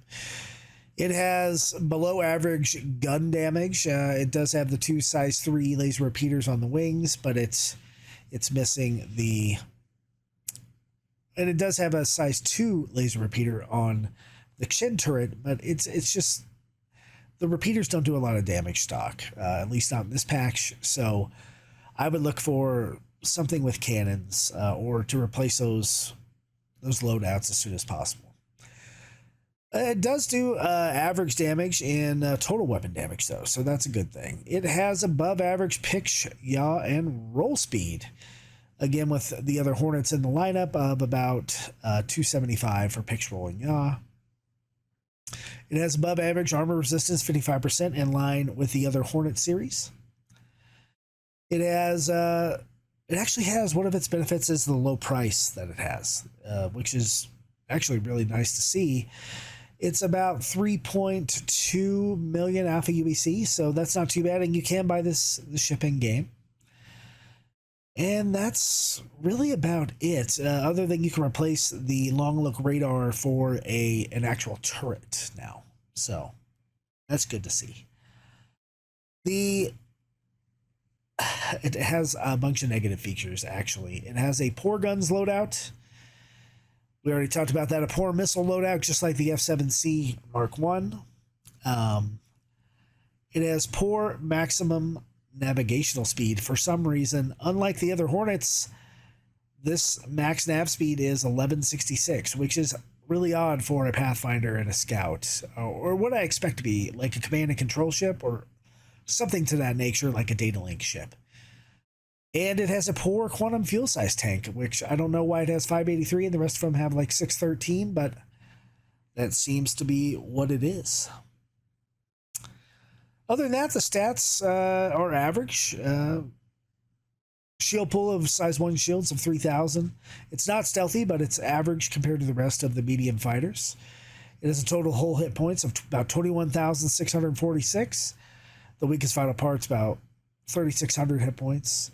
SCM speed of 231, SCM boost speed of 498, which are respectable, but not up to par in my opinion. But they are average. A flight time of about 46 minutes, which is nice to see. Again, but this is an F7C Mk1. It doesn't have a cargo grid, and its X factors are. There is no gameplay for long look radar and scanning and scouting right now. Not the way that this ship was meant for and designed for. Hopefully that'll come in the very near future. It does have a low price, so that is a good X factor, and it does have a poor weapons configuration stock. So because this ship is missing the feature that makes this the ship that you want for that type of gameplay, it gets one of the lowest grades out of all the ships. It gets a grade of D. Yeah, I didn't think I was going to say that either, but yeah, it does have a grade of D. It does have cool paint, though. I like the bluish and the white together. That is pretty cool, so I guess it's got that going for it. Hey everybody, Fist from the future in 3.23.1a inside the F7CR Hornet Tracker. I wanted to give an update to the fuel consumption, as along with all the rest of the Hornets, the Tracker got its fuel flight time updated. It is now in the above average category into the green with 104 minutes of flight time. And other than that, it still has the same grade. So with that, Fist out, on to the next ships. All right, folks, so we are here in an Anvil Hornet Ghost, and we're here in Miner's Lament. This ship does have some issues. One of them, being that it has a poor overall Proximity alert. missile damage. It has 4 size 1s and 4 size 2s. Proximity alert.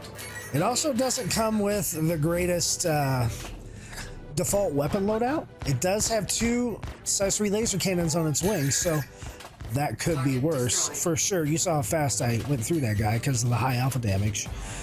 So yeah, it could be worse. It's made to be a stealth ship, and while I'm in Arena Commander here, I can't really do the stealthing. I would have to actually go down to my MFD and reduce my IR signature actively in order to get that to work. Proximity alert. But Hit. Shields. it used to be in the last patch, the 3.22, it was one of the best ships for stealth, if not the best fighter ship for stealth. But this patch, it actually took a debuff, believe it or not. And it's a little weird. I'm having trouble getting this Tana for sure. I'm running out of laser cannon. Oh, there we go. One good shot on him. Let's see if we can get some more missiles off on anybody.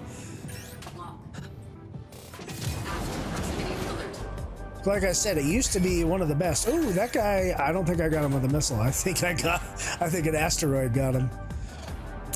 So it used to be one of the best. Now it's definitely one of the worst. And let's see if we can blow through these missiles real quick. Proximity alert. Missiles drop. I don't think those size ones are going to hit him. But regardless of that, it is meant to be a stealth ship. I do love that it's black in its paint job, like a stealth ship should be, even with the blackness in space. And now this Aurora is just sitting here, and I'm running out of ammo. Turning up the ammo count. Is he disabled? He's super red. Target destroyed.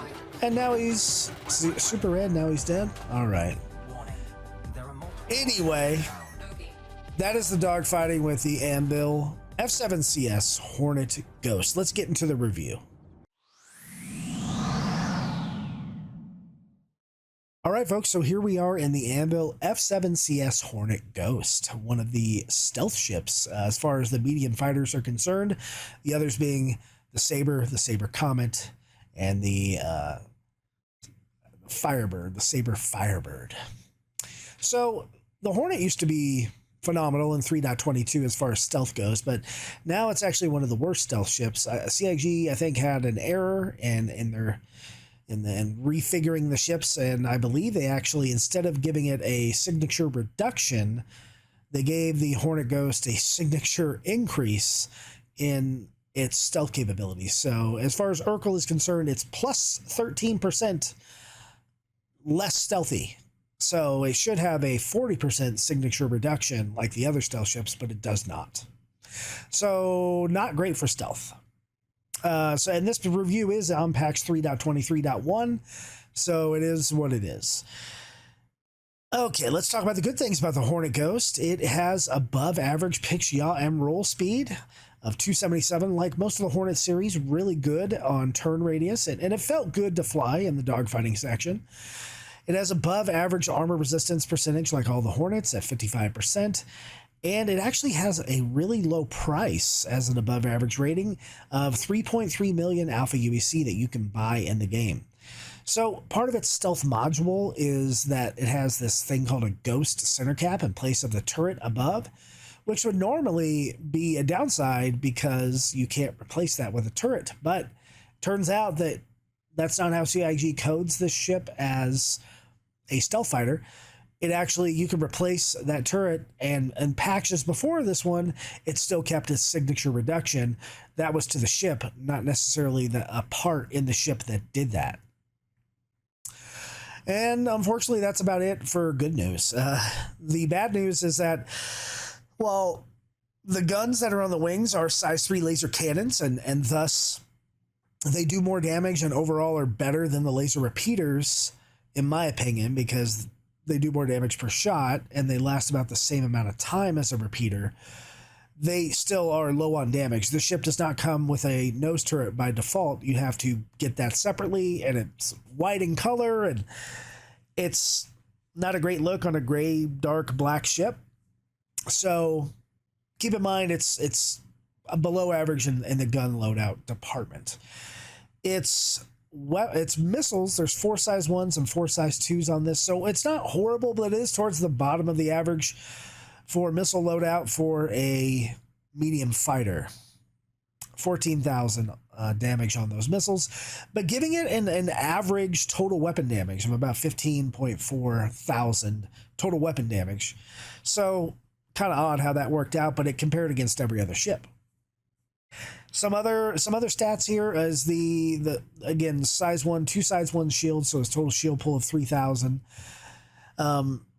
It does have a weirdly poor quantum fuel tank size of 583 liters, so that's odd. And its stealth is up there at 20,218, so not a stealthy ship, and it should be. Its total hit points about 21.6 thousand, SCM speed of 231, which is average. Average boost speed of 498, maximum navigational speed about 1174, and average a pretty good but average flight time of 46 minutes. It does not have a cargo grid, and like I said, it does have a good price in game. So it's one of the ships you can get in game for fairly cheap, sort of like like the regular Mark 1, but you get some extra capabilities once the bugs are fixed, like stealth. Some of the X factors for this ship: it's supposed to be stealth. It's a cheapish ship, and it does have a poor stock weapons configuration that should be probably changed. Although I would keep the laser cannons on there. Overall, because this review is in 3.23.1, it has an overall grade of a D. Unfortunately, because it just can't do stealth capabilities, and it doesn't come with a chin turret, and I don't love the missile loadout. All right, let's move on to the next ship. Hey everybody, Fist from the future, sitting in the Anvil Hornet Ghost. I wanted to give an update to the fuel consumption in 3.23.1a in the Ghost, and that old number has been bumped up. It is now 104 minutes of flight time, which is quite good. It is now in the above average category. So ignore what I said before, and this is the new flight time, at least until the next patch. Stealth still sucks. It still has the negative to stealth, but now you can fly longer unstealthily. All right, Fist out. All right, folks, so we are in the Aopoa Santuc Yai, and this ship has so many good things and bad things going for it. Sometimes I just cannot stand it. But as far as the dogfight goes, it does have 8 size 2 missiles. And we were going to try to fire them, but for some reason they won't load. Okay, let's boost away. It has 4 laser repeaters on its 4 wings, basically.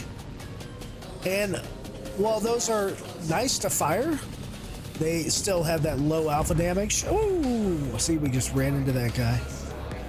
Target destroyed. I feel like I ran into him twice. Let's see if our missiles just won't load up. Something wrong with Arena Commander, probably. So that means we'll just have to do this the old-fashioned way and use the guns, which is kind of what I prefer. Missiles aren't working that great. It looks like it's performing so great, and I wish it did. It actually has so many good things going for it. It has such a high shield pool, one of the only medium fighters with size 2 shields. It's the fastest of all the medium fighters, but it has so many bad things working for it as well. It's very fragile. It's very expensive in game, now that you can buy it in game. Those laser repeaters run out so fast. I'm gonna increase my power triangle. Okay, that guy went quick. I'm gonna cycle my weapons, see if I can get missiles going. Still can't get missiles going. And they just actually won't load. So that's a very odd scenario there. I have used them in the PU before, and they worked well. This ship, I expected it to perform sort of like the Car 2 wall, but it does not. It does not have that turn radius and the fastness of a Car 2 wall. So it does, while it does have a really distinct look, I'm just overall disappointed with it. So let's get into the stats and the actual ship review of the Aopoa Santok Yai. All right, everybody, let's start talking about the Aopoa Santok Yai, one of the only true alien, at least allied alien fighters in the medium fighter comparison. This is a relatively new ship. I believe it did come out with 3.22. And I actually pledged for this ship back when it was in concept, and I was really interested in it. I thought it was going to be like a more badass version of the Cartual, but it didn't turn out that way. Unfortunately, it's one of my least favorite ships today. So apologies if my bias actually shows. So let's talk about the good things on this ship. It has so many good things going for it. It has the best-in-class ship shields as a tie, because it has one size 2 shield for 6,000 shield hit points. So that has it going. That's a good thing for it, because it is quite quick compared to the other ships with size 2 shields. This thing has the best-in-class SCM speed and best-in-class boost speed. A 240 SCM speed and a 600 boost speed, with a also best-in-class navigational speed of 1,400 meters a second. This thing really zooms. It's really fast. It's got 4 big engines on it, and it has some really cool effects. It actually looks beautiful. The design of the ship, the styling of it is absolutely gorgeous, although there's not a whole lot of utility to it. And what else? Above average in the high hit point vital part area, which is kind of weird. So it's got 4,610 as the lowest hit points of its vital parts, but then it has the worst overall total whole hit points at 12,410. So maybe it's just because it has less parts, but worst in class total hit points out of all the medium fighters. So this thing, I wouldn't even call it a glass cannon. I mean, it's glass. So it's the worst in stealth. Not that anybody that buys this is necessarily looking for a stealth fighter, but it is the worst out of all the medium fighters in the stealth category, with an IR, EM, and CS signature added together of 35,701. That is super high. It also, as we went over, it has the lowest total whole hit points, and it is the most expensive in-game, yes, you can buy it in-game, medium fighter. It goes for 9.3 million alpha UEC. When compared to even a Mk1 Hornet, an F7C, that goes for about 3 million, this thing is very overpriced. It also has, as far as the downsides, a poor missile loadout. It does have the 8 missiles, but it's close to average on missiles, but it's not great.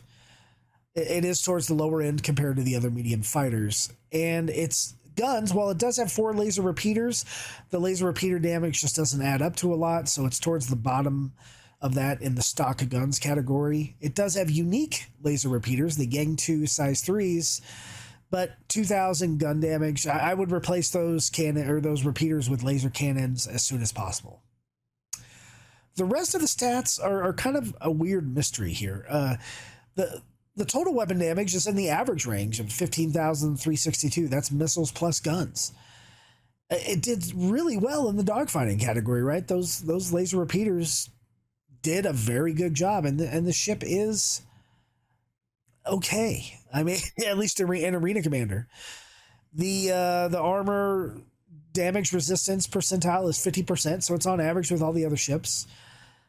But one of the poor things for this ship, which I didn't think was going to be poor, is the pitch, yaw, roll capabilities of the Santok Yai. It's just average as far as pitch, yaw, and roll. 252 being the total. I expected it to be a lot more like the Cartual, because those engines are on a gimbal, so I expected them to the ship to maneuver better, and I think that would be a good balance option for this ship.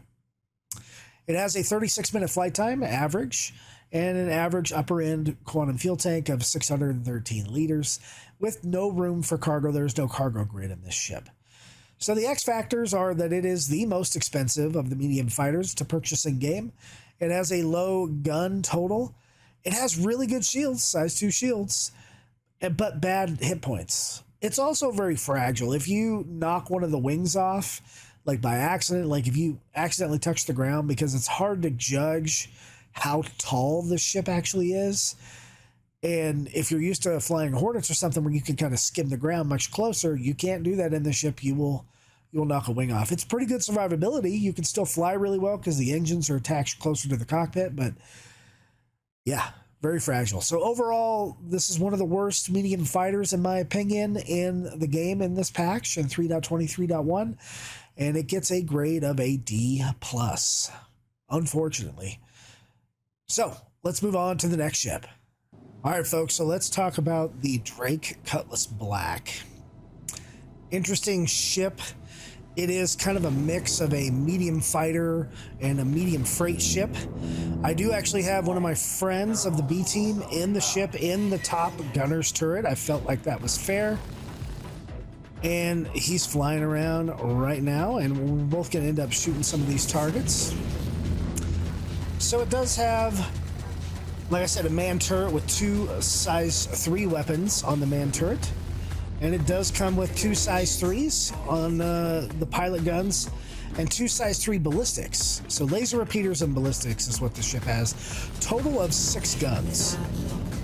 None of the missiles actually seem to work in Arena Commander, but the ship does have quite a good amount of missiles.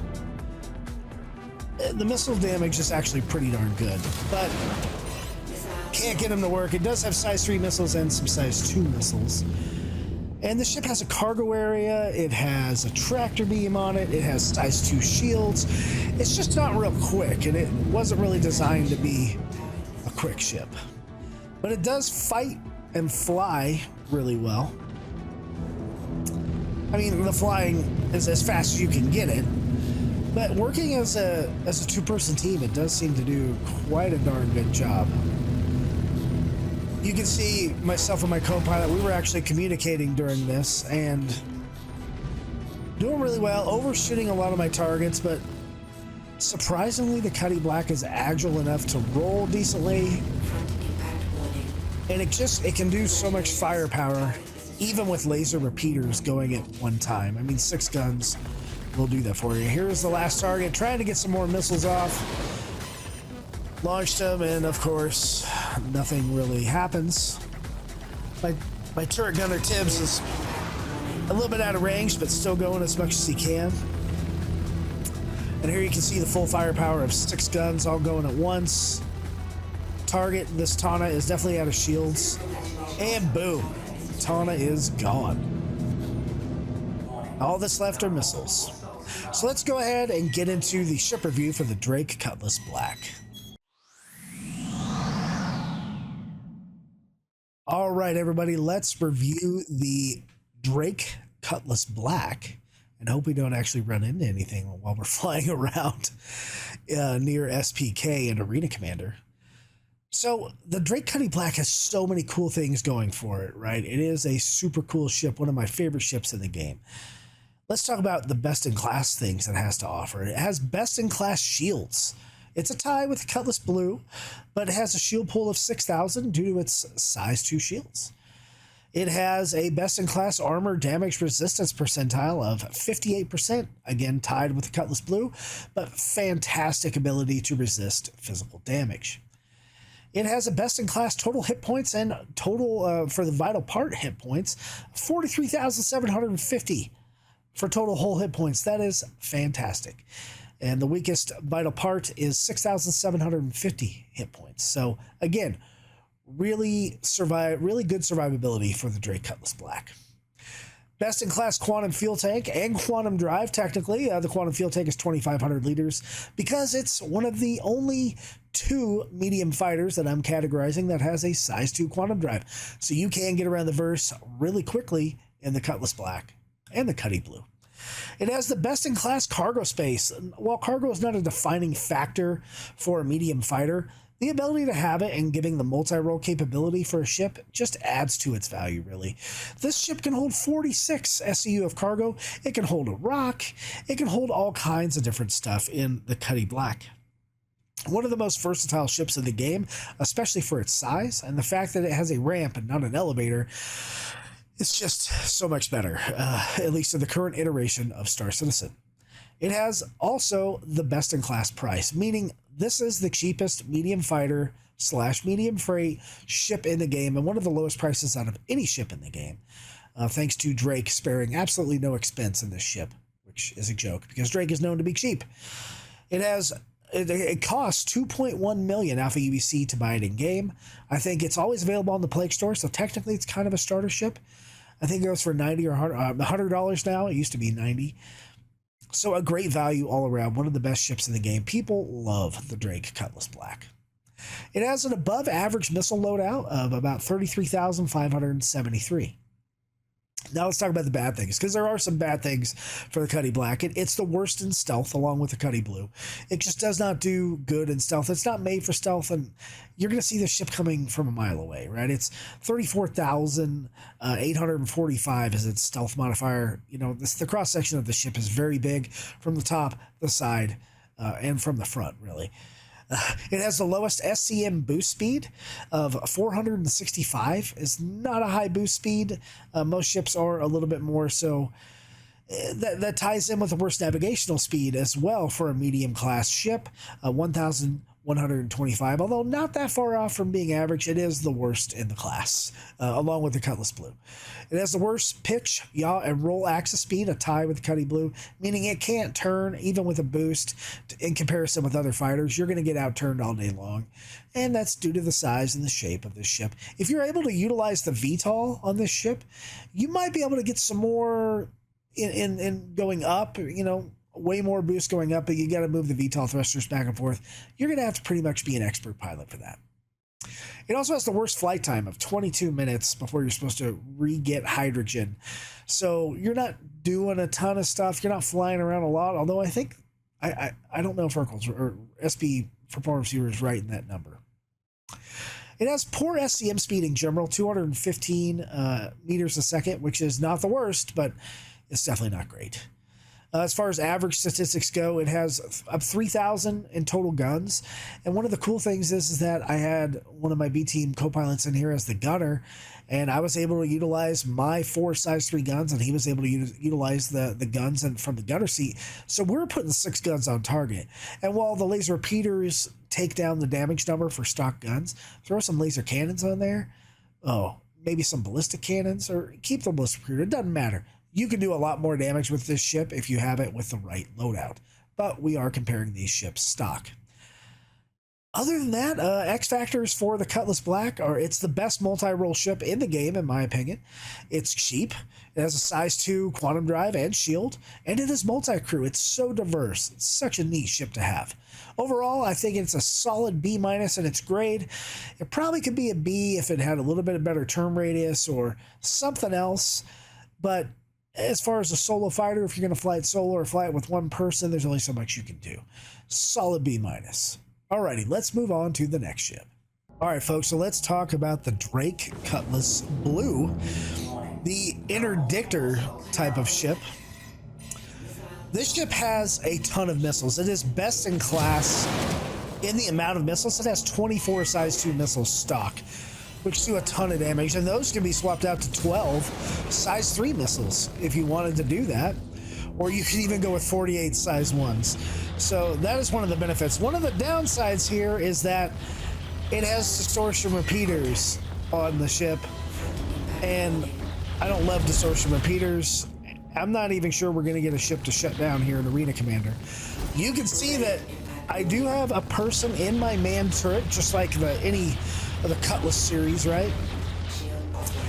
It actually has a weapon in the man turret. It has 2 size 3 laser repeaters, and I have a member of the B team Tibbs in the back firing that weapon as I'm trying to light up missiles that are probably not going to hit because it's Arena Commander, but they do seem to hit the PU pretty well. Besides those 2 size 3 distortion repeaters, it also has 2 Mantis GT220s to provide extra damage, and it is a ship that has quantum dampening. It's meant to be kind of a It's meant to be a police ship, basically. It has wee-woo lights, and it's basically meant to do bounty hunting missions, and it has bounty hunting cells in the back of the ship instead of cargo like the Cutlass Black does.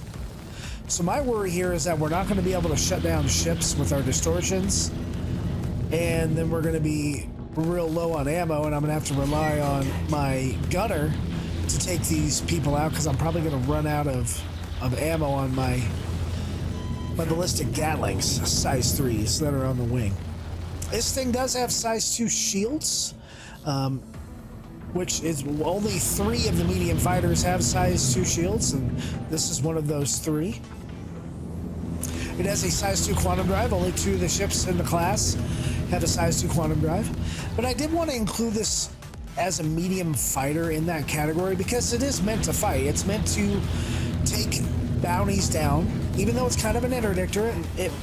With the quantum dampener, it means to not let targets be able to quantum away, but you still gotta knock out their ship and take them down and be able to get inside their ship to capture the bounty one day when we have that type of gameplay, that type of missions, non-lethal means of take, basically. But it's just not fighting that great, to be quite honest with you. You can see how long it's taken me. The shields are down on this Tana pretty darn quick, but actually getting damage on it, even though we have some ballistics and some lasers, it's not great. But again, I can't discount that there is technically 6 guns on this thing, and you can change them around. There is so many missiles. So many missiles. I believe the ship has the most missiles out of any ship in the game, period. Or it's really close to it. More than the Firebird. And more missile damage than the Firebird. I do like the fact that the gunner can keep firing at something, even though I'm trying to do some pilot stuff or missile stuff. But his guns run out pretty quick too, even though he's in a turret, so he does have to let them boost up and recharge. Out of ammo. See, I had a feeling we're going to run out of ballistic ammo, and we're only going up against 4 or 5 ships here. Not sure how I got a friendly fire on that, but we did. All right, let's work on taking down this ship. This is one of the longest dogfights of the reviews, just because it's taken so long just to get something like an Aurora down. And there it goes. All right, well, let's review the various statistics on the Drake Cutlass Blue. All right, everyone, hello and welcome to the Drake Cutlass Blue. Let's talk about some of the statistics for the Cutty Blue. It has so many best-in-class features and no above-average features, but it does have some worst-in-class features as well, unfortunately. First off, it has best-in-class shields. It's tied with the Cutty Black because it has size 2 shields. So it's got 6,000 shield hit points. It has best-in-class armor damage resistance, a tie with the Cutty Black again.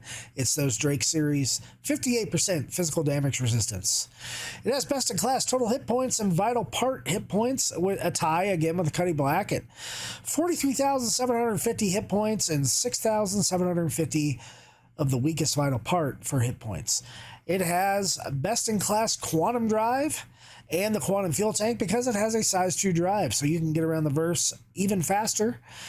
And the quantum fuel tank, 2,500 liters needed for the quantum 2 drive. It actually has good cargo space. It's not best in class like the Cutty Black. It doesn't have 46 SCU, but it does have space for 12 SCU, and you can get some things in the back of those cargo pods.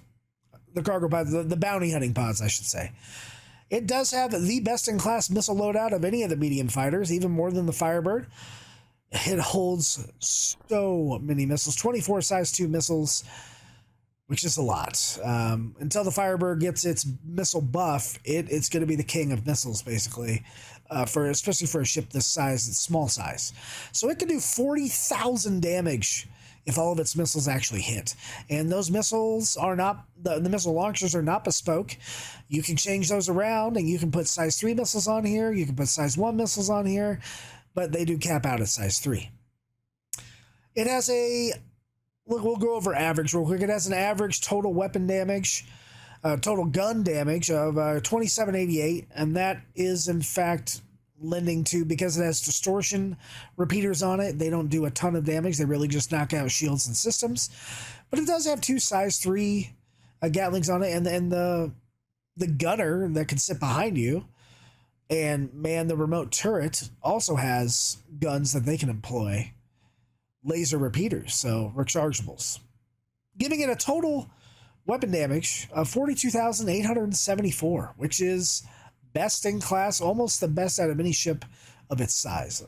It might be the best just because of the missiles. Unfortunately, with the missiles in Arena Commander, we couldn't showcase that effort.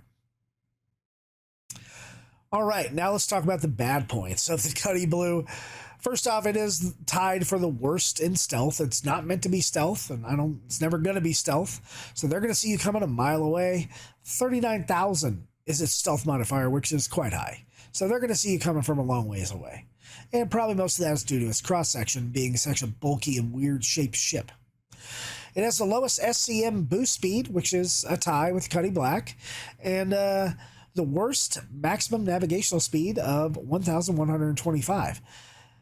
It has the worst pitch, yaw, and roll axis, which is a tie with Cutty Black, so it does not maneuver well. Even though it does feel okay, it's not going to be out-turning other fighters of this class or in a lighter class. It also has a tie with Cutty Black as far as the worst flight time. 21 minutes is pretty low before you have to go get some hydrogen fuel. It's rated below average and poor SCM speed of 215 meters per second, so keep that in mind when you're flying this thing around. And the only other stat we haven't talked about is its in-game Alpha UEC price. It's actually priced pretty average for a specialized ship, 3.7 million Alpha UEC. Definitely more than the Cutty Black, and I think the Cutty Black is more valuable. But if you're into this type of gameplay, and hopefully when Bounty Hunting V2 drops at some point, hopefully before release, we'll be able to utilize those bounty hunting pods and be able to do that type of gameplay. Its X factor is that it has more missile damage than a Firebird for now. It has no actual gameplay associated with it for actual bounty hunting, even though you can still do those bounty hunting missions and mercenary missions with it. You're just not capturing a live bounty. It is multi-crew, which is a bonus to the ship. I mean, it's fun to fly with a friend and have someone be able to use guns and help you out with different things. And it actually has a quantum enforcement device, a QED, which is nice. So your bad guys can't actually jump away in quantum if you're in the system and your QED is charged up and in use. Overall, the grade for the Cutty Blue, which is close to the Cutty Black, but it's still, because there's lack of gameplay and it's a poor flyer and it has, in my opinion, poor stock guns, it gets a solid grade of a C in the medium fighter comparison. All right, time to move on to the next ship. All right, folks, so here we are in an Esperia Glaive, which is a recreation of a Vanduul ship, medium fighter class. Let's see how we do in this ship. It's actually been one of my favorite ships for a while. So we do have Vanduul missiles in this ship, which is pretty darn cool. I'd like to be able to see if they'll actually hit something instead of getting shot a lot. Oh, rear clash close. Bullet 2s, they do the most damage out of any of the missiles in the game, as far as for their size. It does have interesting guns. It has a plasma cannons, 2 of them, which are called Wraiths, and it does have 2 size 1 weak laser cannons. So, I mean, it's cannon time for this ship. Let's see how fast we can get this Tana. Boom! That thing went pretty close. How do you like the red effects for the Vanduul ship? It is pretty neat. See if we can get this guy down and then see if we can maybe do some more missile shots. Those Wraiths, those plasma cannons, they do a ton of damage. There's only 6 shots on those bad guys. Okay, this guy's pretty far out, so let's see if we can get some missiles on him. Come on. Missile locked. Shoot him at boost. Woo, I don't think they're gonna hit. All right, let's keep firing our cannons away. Notice the pips are a little bit apart. Yeah, those missiles aren't doing anything. Oh, CIG, I'd love for you to fix the missiles. But this ship just does feel fun to fly. Oh, and when you get the burst damage after letting your guns recharge a little bit, it is fun. This ship is pretty fun to fly. Oh, we don't want to shoot our guy. And if you notice, it's kind of hard to see. Let me go in third person. If I press the middle mouse key, it's supposed to be like this punching maneuver. Pretty neat. Oh, I lost my guy. Where's my bad guy? There he is. Oh, that's kind of a weird effect with the shields, and it has a red quantum, like the alien ships have their quantum, and it's weird. The ship also has something similar to that, but it's red. Because Vanduul is red, and red is bad, right? Even though part of my logo is red. Ooh, that guy went pretty quick. That was pretty fun. I wish I could hear more of the engines, but that was a lot of fun for the Esperia Glaive. All right, folks, let's talk about the Esperia Glaive, the recreation of the Vanduul medium fighter by the Esperia Corporation and Star Citizen. First off, this ship has nothing that is best in class, and it has nothing that is worst in class. So all around, it's got some above average, some below average stats, but I sure did have a good time fighting with it in the dogfight.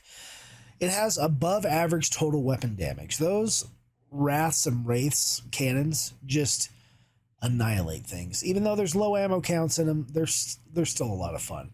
The average weapon damage is 25,445 damage. It has above average weakest vital part hit points, which is kind of odd, and we'll get into that in a sec of why. But 5,000 for the weakest vital part, 5,000 hit points, that is. It does have an above average flight time of, I believe, 68 minutes, so this thing can fly around for quite a long time in space. So you can do quite a lot of missions because all the weapons are rechargeable. Let's talk about the bad things. It has poor stealth, and I don't think Vanduul really care about stealth, and Esperia probably doesn't care about stealth, but it does have pretty high IR, EM, and CS rating of 29,000.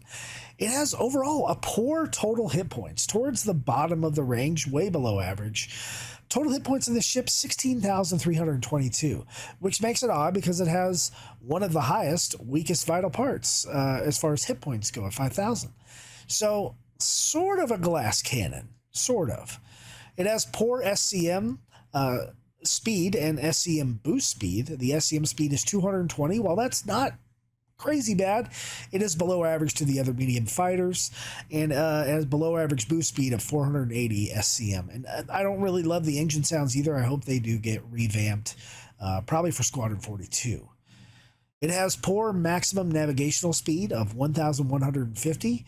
It's not terrible, but it is on the lower end of the average compared to the other medium fighters. And it has a poor quantum fuel tank size of 583, but if you put the right quantum fuel drive on here, or the quantum drive, then you'll be just fine. As far as average statistics go, it does have just average guns and total damage of 3,050, but when you burst fire them, they do a ton of damage. Total weapon missile damage is 22,395 because it doesn't have a lot of missiles, but the Vanduul missiles that it does have, they do the most damage out of any of the missiles. So very powerful when they do hit. It has size 1 shield, so total shields of shield pool of 3,000 hit points. That's on average. Average physical damage resistance of 52%. Pitch yacht roll speed average of 251 compared to the other medium fighters, and it doesn't have any cargo grid to speak of. It is a dedicated fighter ship by the Vanduul. You cannot buy this ship in game. You can buy it right now during Alien Week.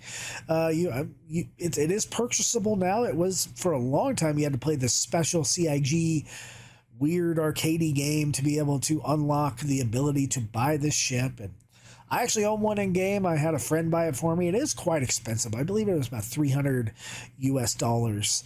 So that was quite expensive to buy, but I do like the ship. I love the red. Red's kind of my color when it comes to Star Citizen. It's part of my logo, red and yellow. So one of the reasons I like the ship. So you can't buy it in game, unfortunately. It's some of its X factors. Hey, it's rule of cool, right? It's a rare ship, rare-ish ship, even though now you can buy it flat out. But I still don't see a ton of glaives flying around very often. It does have the stabby things that the glaive and the scythe have. You can stab things with it. Jawa was not able to do damage to me the other day when he was doing it, but you know, it's still a thing that it can do. Hopefully that mechanic is reworked in the future to make it actually be able to stab things. It's got the red light and the red quantum drive, and that's part of the rule of cool.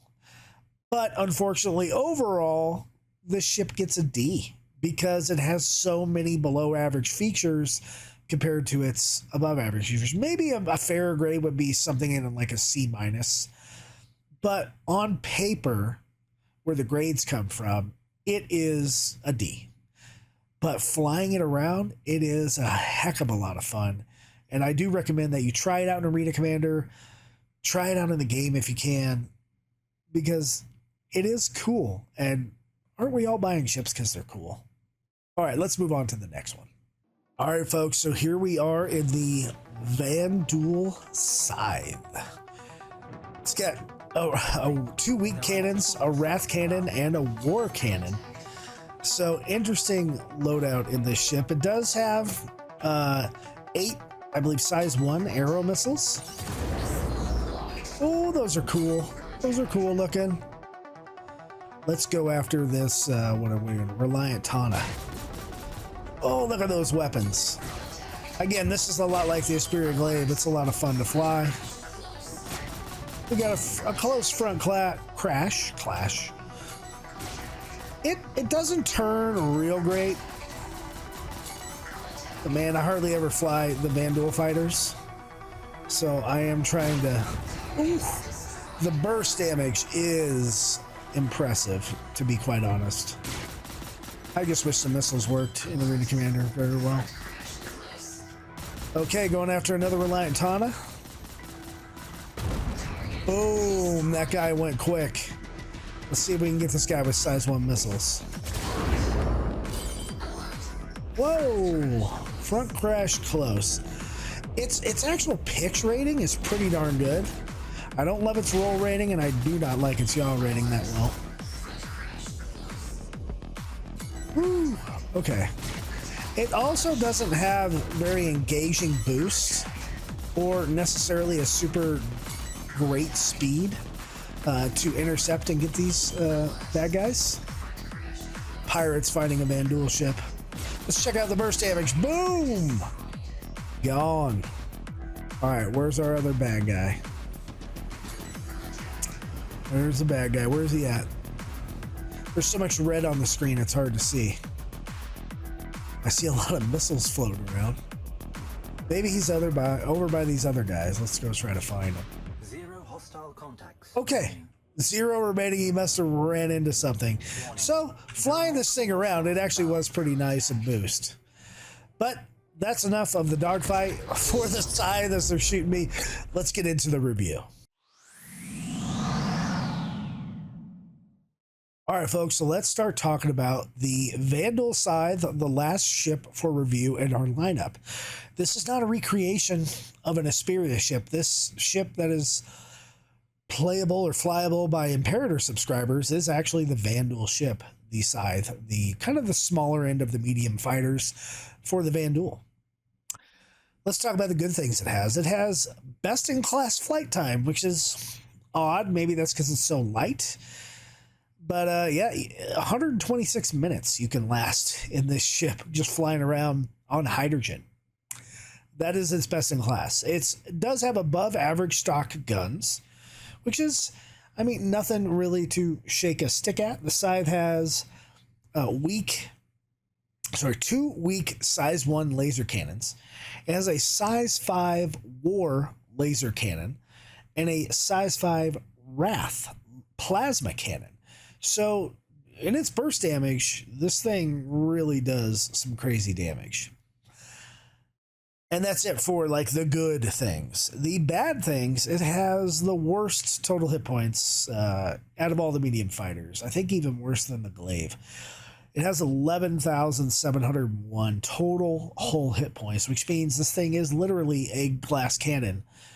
So don't take a lot of damage with the Scythe, although it's got an odd shape, so you might not be able to avoid it because it doesn't turn very well either. It has poor stealth capability, which I don't think the Vanduul necessarily care about, but who knows? Maybe they do care about it and they want the Scythe to be their stealth fighter.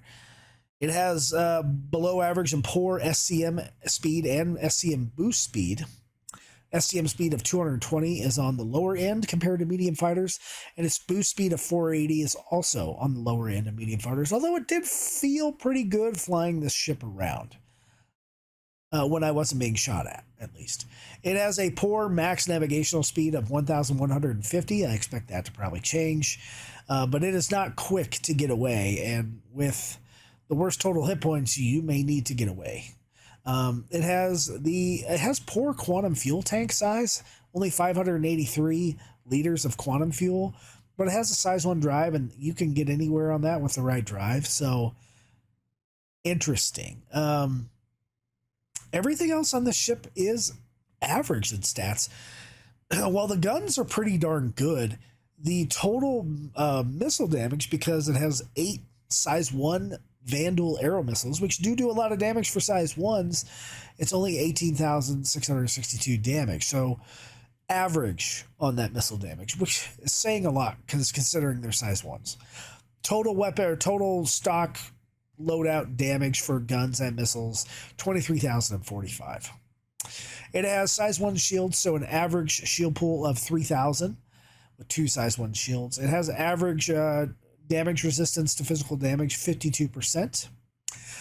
Its weakless vital part is 4,000 hit points, which is on average. It has an average pick-shot roll speed of 251 combined, which is not, I mean, it's not terrible, but it feels better flying than the Glaive does. The Glaive feels a little heavier in its fighter ability. And it doesn't have any cargo to speak of. It has no cargo grid. Currently, you can't buy this shipping game. You have to be, I believe, an Imperator subscriber, or maybe you were able to purchase the Scythe way back in the day, and you just can't buy it anymore. You can't even buy it at Alien Week, as far as I know. Its X Factor, it is the rule of cool. It has a lot of red things to it. It has a cool design. It has a crazy paint job. It has good total weapon damage as far as total, good guns, but low hit points and low boost speed. Overall, this ship is, on paper, one of the worst, even though the gun loadout, playing it and fighting with it, says differently. Overall, on paper, though, it is a D+ rating, one of the worst of the medium fighters. I expect that to change for the Vanduul fighters, because they seem to be doing really well against humanity in Squadron 42, at least. Maybe that's their numbers. I'm not sure. Anyway, that wraps up all of the ship reviews, and now we're going to head back to me as we go over the grades again on the different ships. So please stay tuned for the final portion of the video, and thanks for watching so far. All right, folks, so we are here at the end of the video. I want to say thank you for tuning in so far, and we're going to give the final grades for all these ships, as you can see on the screen. First off, we have the D grades. We're going to go reverse order. In kind of the order I think that they should probably go in. Starting with the worst ship, kind of, at least on paper, I think is the Esperia Glaive. I want to love this ship, and it was fun to fly. But with its rarity, you can't purchase it. It just has so many downsides that I think you could do better than the Esperia Glaive. The second worst ship right now, at least, is the Hornet Ghost, which was a fantastic ship in 3.22, but not so much in 3.23. Another D ship is the Hornet Tracker, the Anvil F7CR. It just has no purpose. It has no scouting ability. It can't do the mission it was designed to do. Now, if the Ghost and the Hornet Tracker are outfitted correctly, they can be fantastic ships. But stock as is, not the best in my opinion. Following that up as a kind of a D plus, maybe D-ish, Vanduul Scythe. Cool ship to fly, cool effects, but I think it's just kind of unfinished, and it lacks punch, it lacks good effects, it lacks sound. There's a lot about it I love, and especially the aesthetic, and I like flying it every once in a while, but it's not something I'm going to take out to do medium ship dogfighting missions. And rounding out, which surprisingly to me, a lot of people know that I don't love the Aopoa Santok Yai. It has so many awesome things going for it, and I wanted it to be so badass, but it just isn't. There's, for all the awesome things like the speed and all that, it can't perform the way I think it should perform. I hope CIG does fix this and makes this one of the best medium fighters in the game, but it impacts 3.23 and its fragility, low hit points, and it's not great. So I'm going to leave that in the D tier. For the C tier, for average fighter, Drake Cutlass Blue, it's up in there, kind of a C minus. You really need to have someone else in the gunner seat to be effective with the Drake Cutlass Blue and the stock configuration. If you change those guns out, it could be a much better ship, but the gameplay just isn't in there. Other than that, it is a cool ship, and the quantum dampener is a really cool feature that does actually work. Following that up is the Anvil F7C Mk2 Super Hornet. You really need a Rio in there, a person to help you out to make full use of this ship. It has some really weird stats as far as its abilities to do certain things, which is why it's rated in the C tier instead of the B tier, because those turrets, they do fire forward at least, giving the solo pilot many more guns to use, but definitely another thing that's more effective with multi-crew. Okay, into the B tier. These are the ships that I would definitely take out solo and not really worry a whole lot about. On the bottom of it is the Drake Cutlass Black. I say that because the Cutty Black is such a great multi-role ship. It's most effective in combat with a friend using that man turret. But because it can do so many other things, it has big shields, it has fast quantum, it doesn't turn great, and it's not fast at all, and it's not stealthy, but it has some really great things going for it, and that's kind of what brought it up to the B tier. Otherwise, as a fighter, it's probably in the C tier. Now, let's talk about actual solo fighters that you can play and I think really enjoy the game. The Aegis Sabre Comet and the Aegis Sabre, really identically, they're kind of the same ship. It is a stealth fighter. It lacks a little bit of punch. It just lacks some overall panache. I hope the Sabres get a buff at some point to make them more viable, but it is an awesome ship and a lot of fun to fly and do stealth missions with. Following that up is the Anvil F7C Mk2 Hornet. I graded that below the Mark 1 F7C and below the Mark 1 Wildfire, but really they're all kind of the same grade, just a flat out kind of a B grade. I like that it has the cargo capability, but who's really going to use 2 SU of cargo unless you're really going to do a box mission? You're not going to make any actual cargo money running 2 SU of cargo, even if you have the most valuable stuff in the world. You know, I mean, you're just not. I'm saying, compared to a ship like a Cutty Black or a Cutty Blue, you're just not going to make that money. But it does have upgraded stats over the F7C Mk1, but then it lacks in other areas. Speaking of the Mark 1, the F7C Mk1 and the Wildfire, really the same ship, different loadouts. They're fun to fly, but on average, they're just kind of on the average B tier. You know what I mean? Look at the review if you have more questions. The nice thing about the F7C Mk1 is the low cost, and the Cutty Black as well. Just low cost overall. Ships you can buy in game without dinging your wallet too much. You can work up to those ships pretty darn easily. And rounding out the top of the B tier is the Aegis Sabre Firebird. I really like the Firebird. I really am going to like it when it's stealthier and it has double the missiles. I think it's going to be a fantastic ship, and I think that's going to move it up into A tier. Even though I couldn't get missiles to work in Arena Commander, I do really like the speed and the turn rate of the Firebird, despite its downsides. All right, the two ships that win the A tier overall, I think they're pretty even, although the winner is the Mark II, the Vanduul F7A Mk2 Hornet.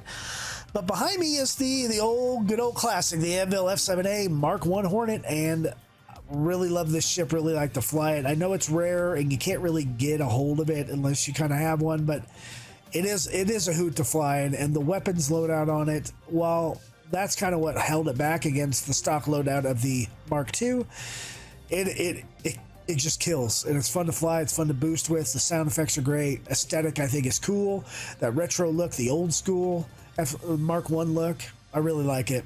But the overall winner is the ship that we started this journey off with in the background. The Vanduul F7A Mk2 Hornet is a beast. Now these are all my opinions, but the Mark II, it just has the best weapons loadout, has really good stats, very low downsides. The upsides are really positive. Good missiles, good guns, good flight ability, good turning ability. Very average on most stats, which kind of makes it one of those weird jack of all trades type of things, but ended up just, and it's really fun to fly. It's fun. The sound is great. I recommend, if you have an F7C Mk2, that you participate in the overdrive missions. It looks like CIG is going to rerun them, and get yourself an F7A Mk2. Everybody, a real quick update to the end of the grades. I did end up changing the grades throughout this video because 3.23.1a dropped, and that changed the stats and the abilities of the Firebird that is sitting behind me. And one of the changes that I just want to update here at the end is that the Aegis Sabre Firebird is now in the A category. It is rated as an A-, moved from the B category. So good job, Aegis. You made it to the top tier. It's not better because stock, it still comes with very finite resources, nothing rechargeable, although that can easily be swapped out. We're basing these all against each other's stock. All right, back to, I think, myself talking about the rest of the ships. Well, that is it for the video, everybody. Thank you for tuning in. This has been kind of a monumental effort. I hope you're enjoying the FOIP and VoIP, everything filmed in game with me moving around and talking here, and I got my cameras on and the Toby on and trying a new thing in this video. I hope everybody is enjoying it so far. It's a lot of post-production and editing work that went into this. So if you like the video, please drop a like and subscribe on the YouTube there. And if you guys want to fly with us, Jawa and I are both U.S. military veterans, and we were both in the aviation field. I was naval aviation on F-18 Hornets, and Jawa was Marine Corps aviation on a variety of platforms, specified in ordnance. And hop into the Discord, link is in the description below. And come fly with us. Come join the B team for some of our shenanigans. We stream every Thursday at 7 p.m. Mountain, and Jawa streams on Twitch on Sunday mornings at 9 a.m. Mountain time. On Thursdays, we stream on YouTube and Twitch simultaneously, and we show each other streams in little windows. Other than that, we do have merch for sale. Go check out our shirts and our stuff. The link is in the merch store, just in the description below for the merch store. We have some cool stuff, and if you're going to be at CitizenCon this year in England, I'm going to be there too. So if you see me walking around wearing a B Team shirt or a Fist-25 shirt, please stop by, say hello, tell me you hate me, tell me you love me, tell me your videos are just average, and hopefully I will take it with stride. We'll see. Other than that, thank you for tuning in, guys. I really enjoy making this, and I'm looking forward to the next videos, which is, I think it's going to be a heavy fighter comparison, and then the massive video will be a light fighter comparison. We'll do stealth ships, interdictors, interceptors, bigger multi-role, multi-cruise ships. I have a whole plan for this using this template if people do enjoy this format. So, just remember that if the fist don't get you, the lightning bolt will. Good night, Stanton.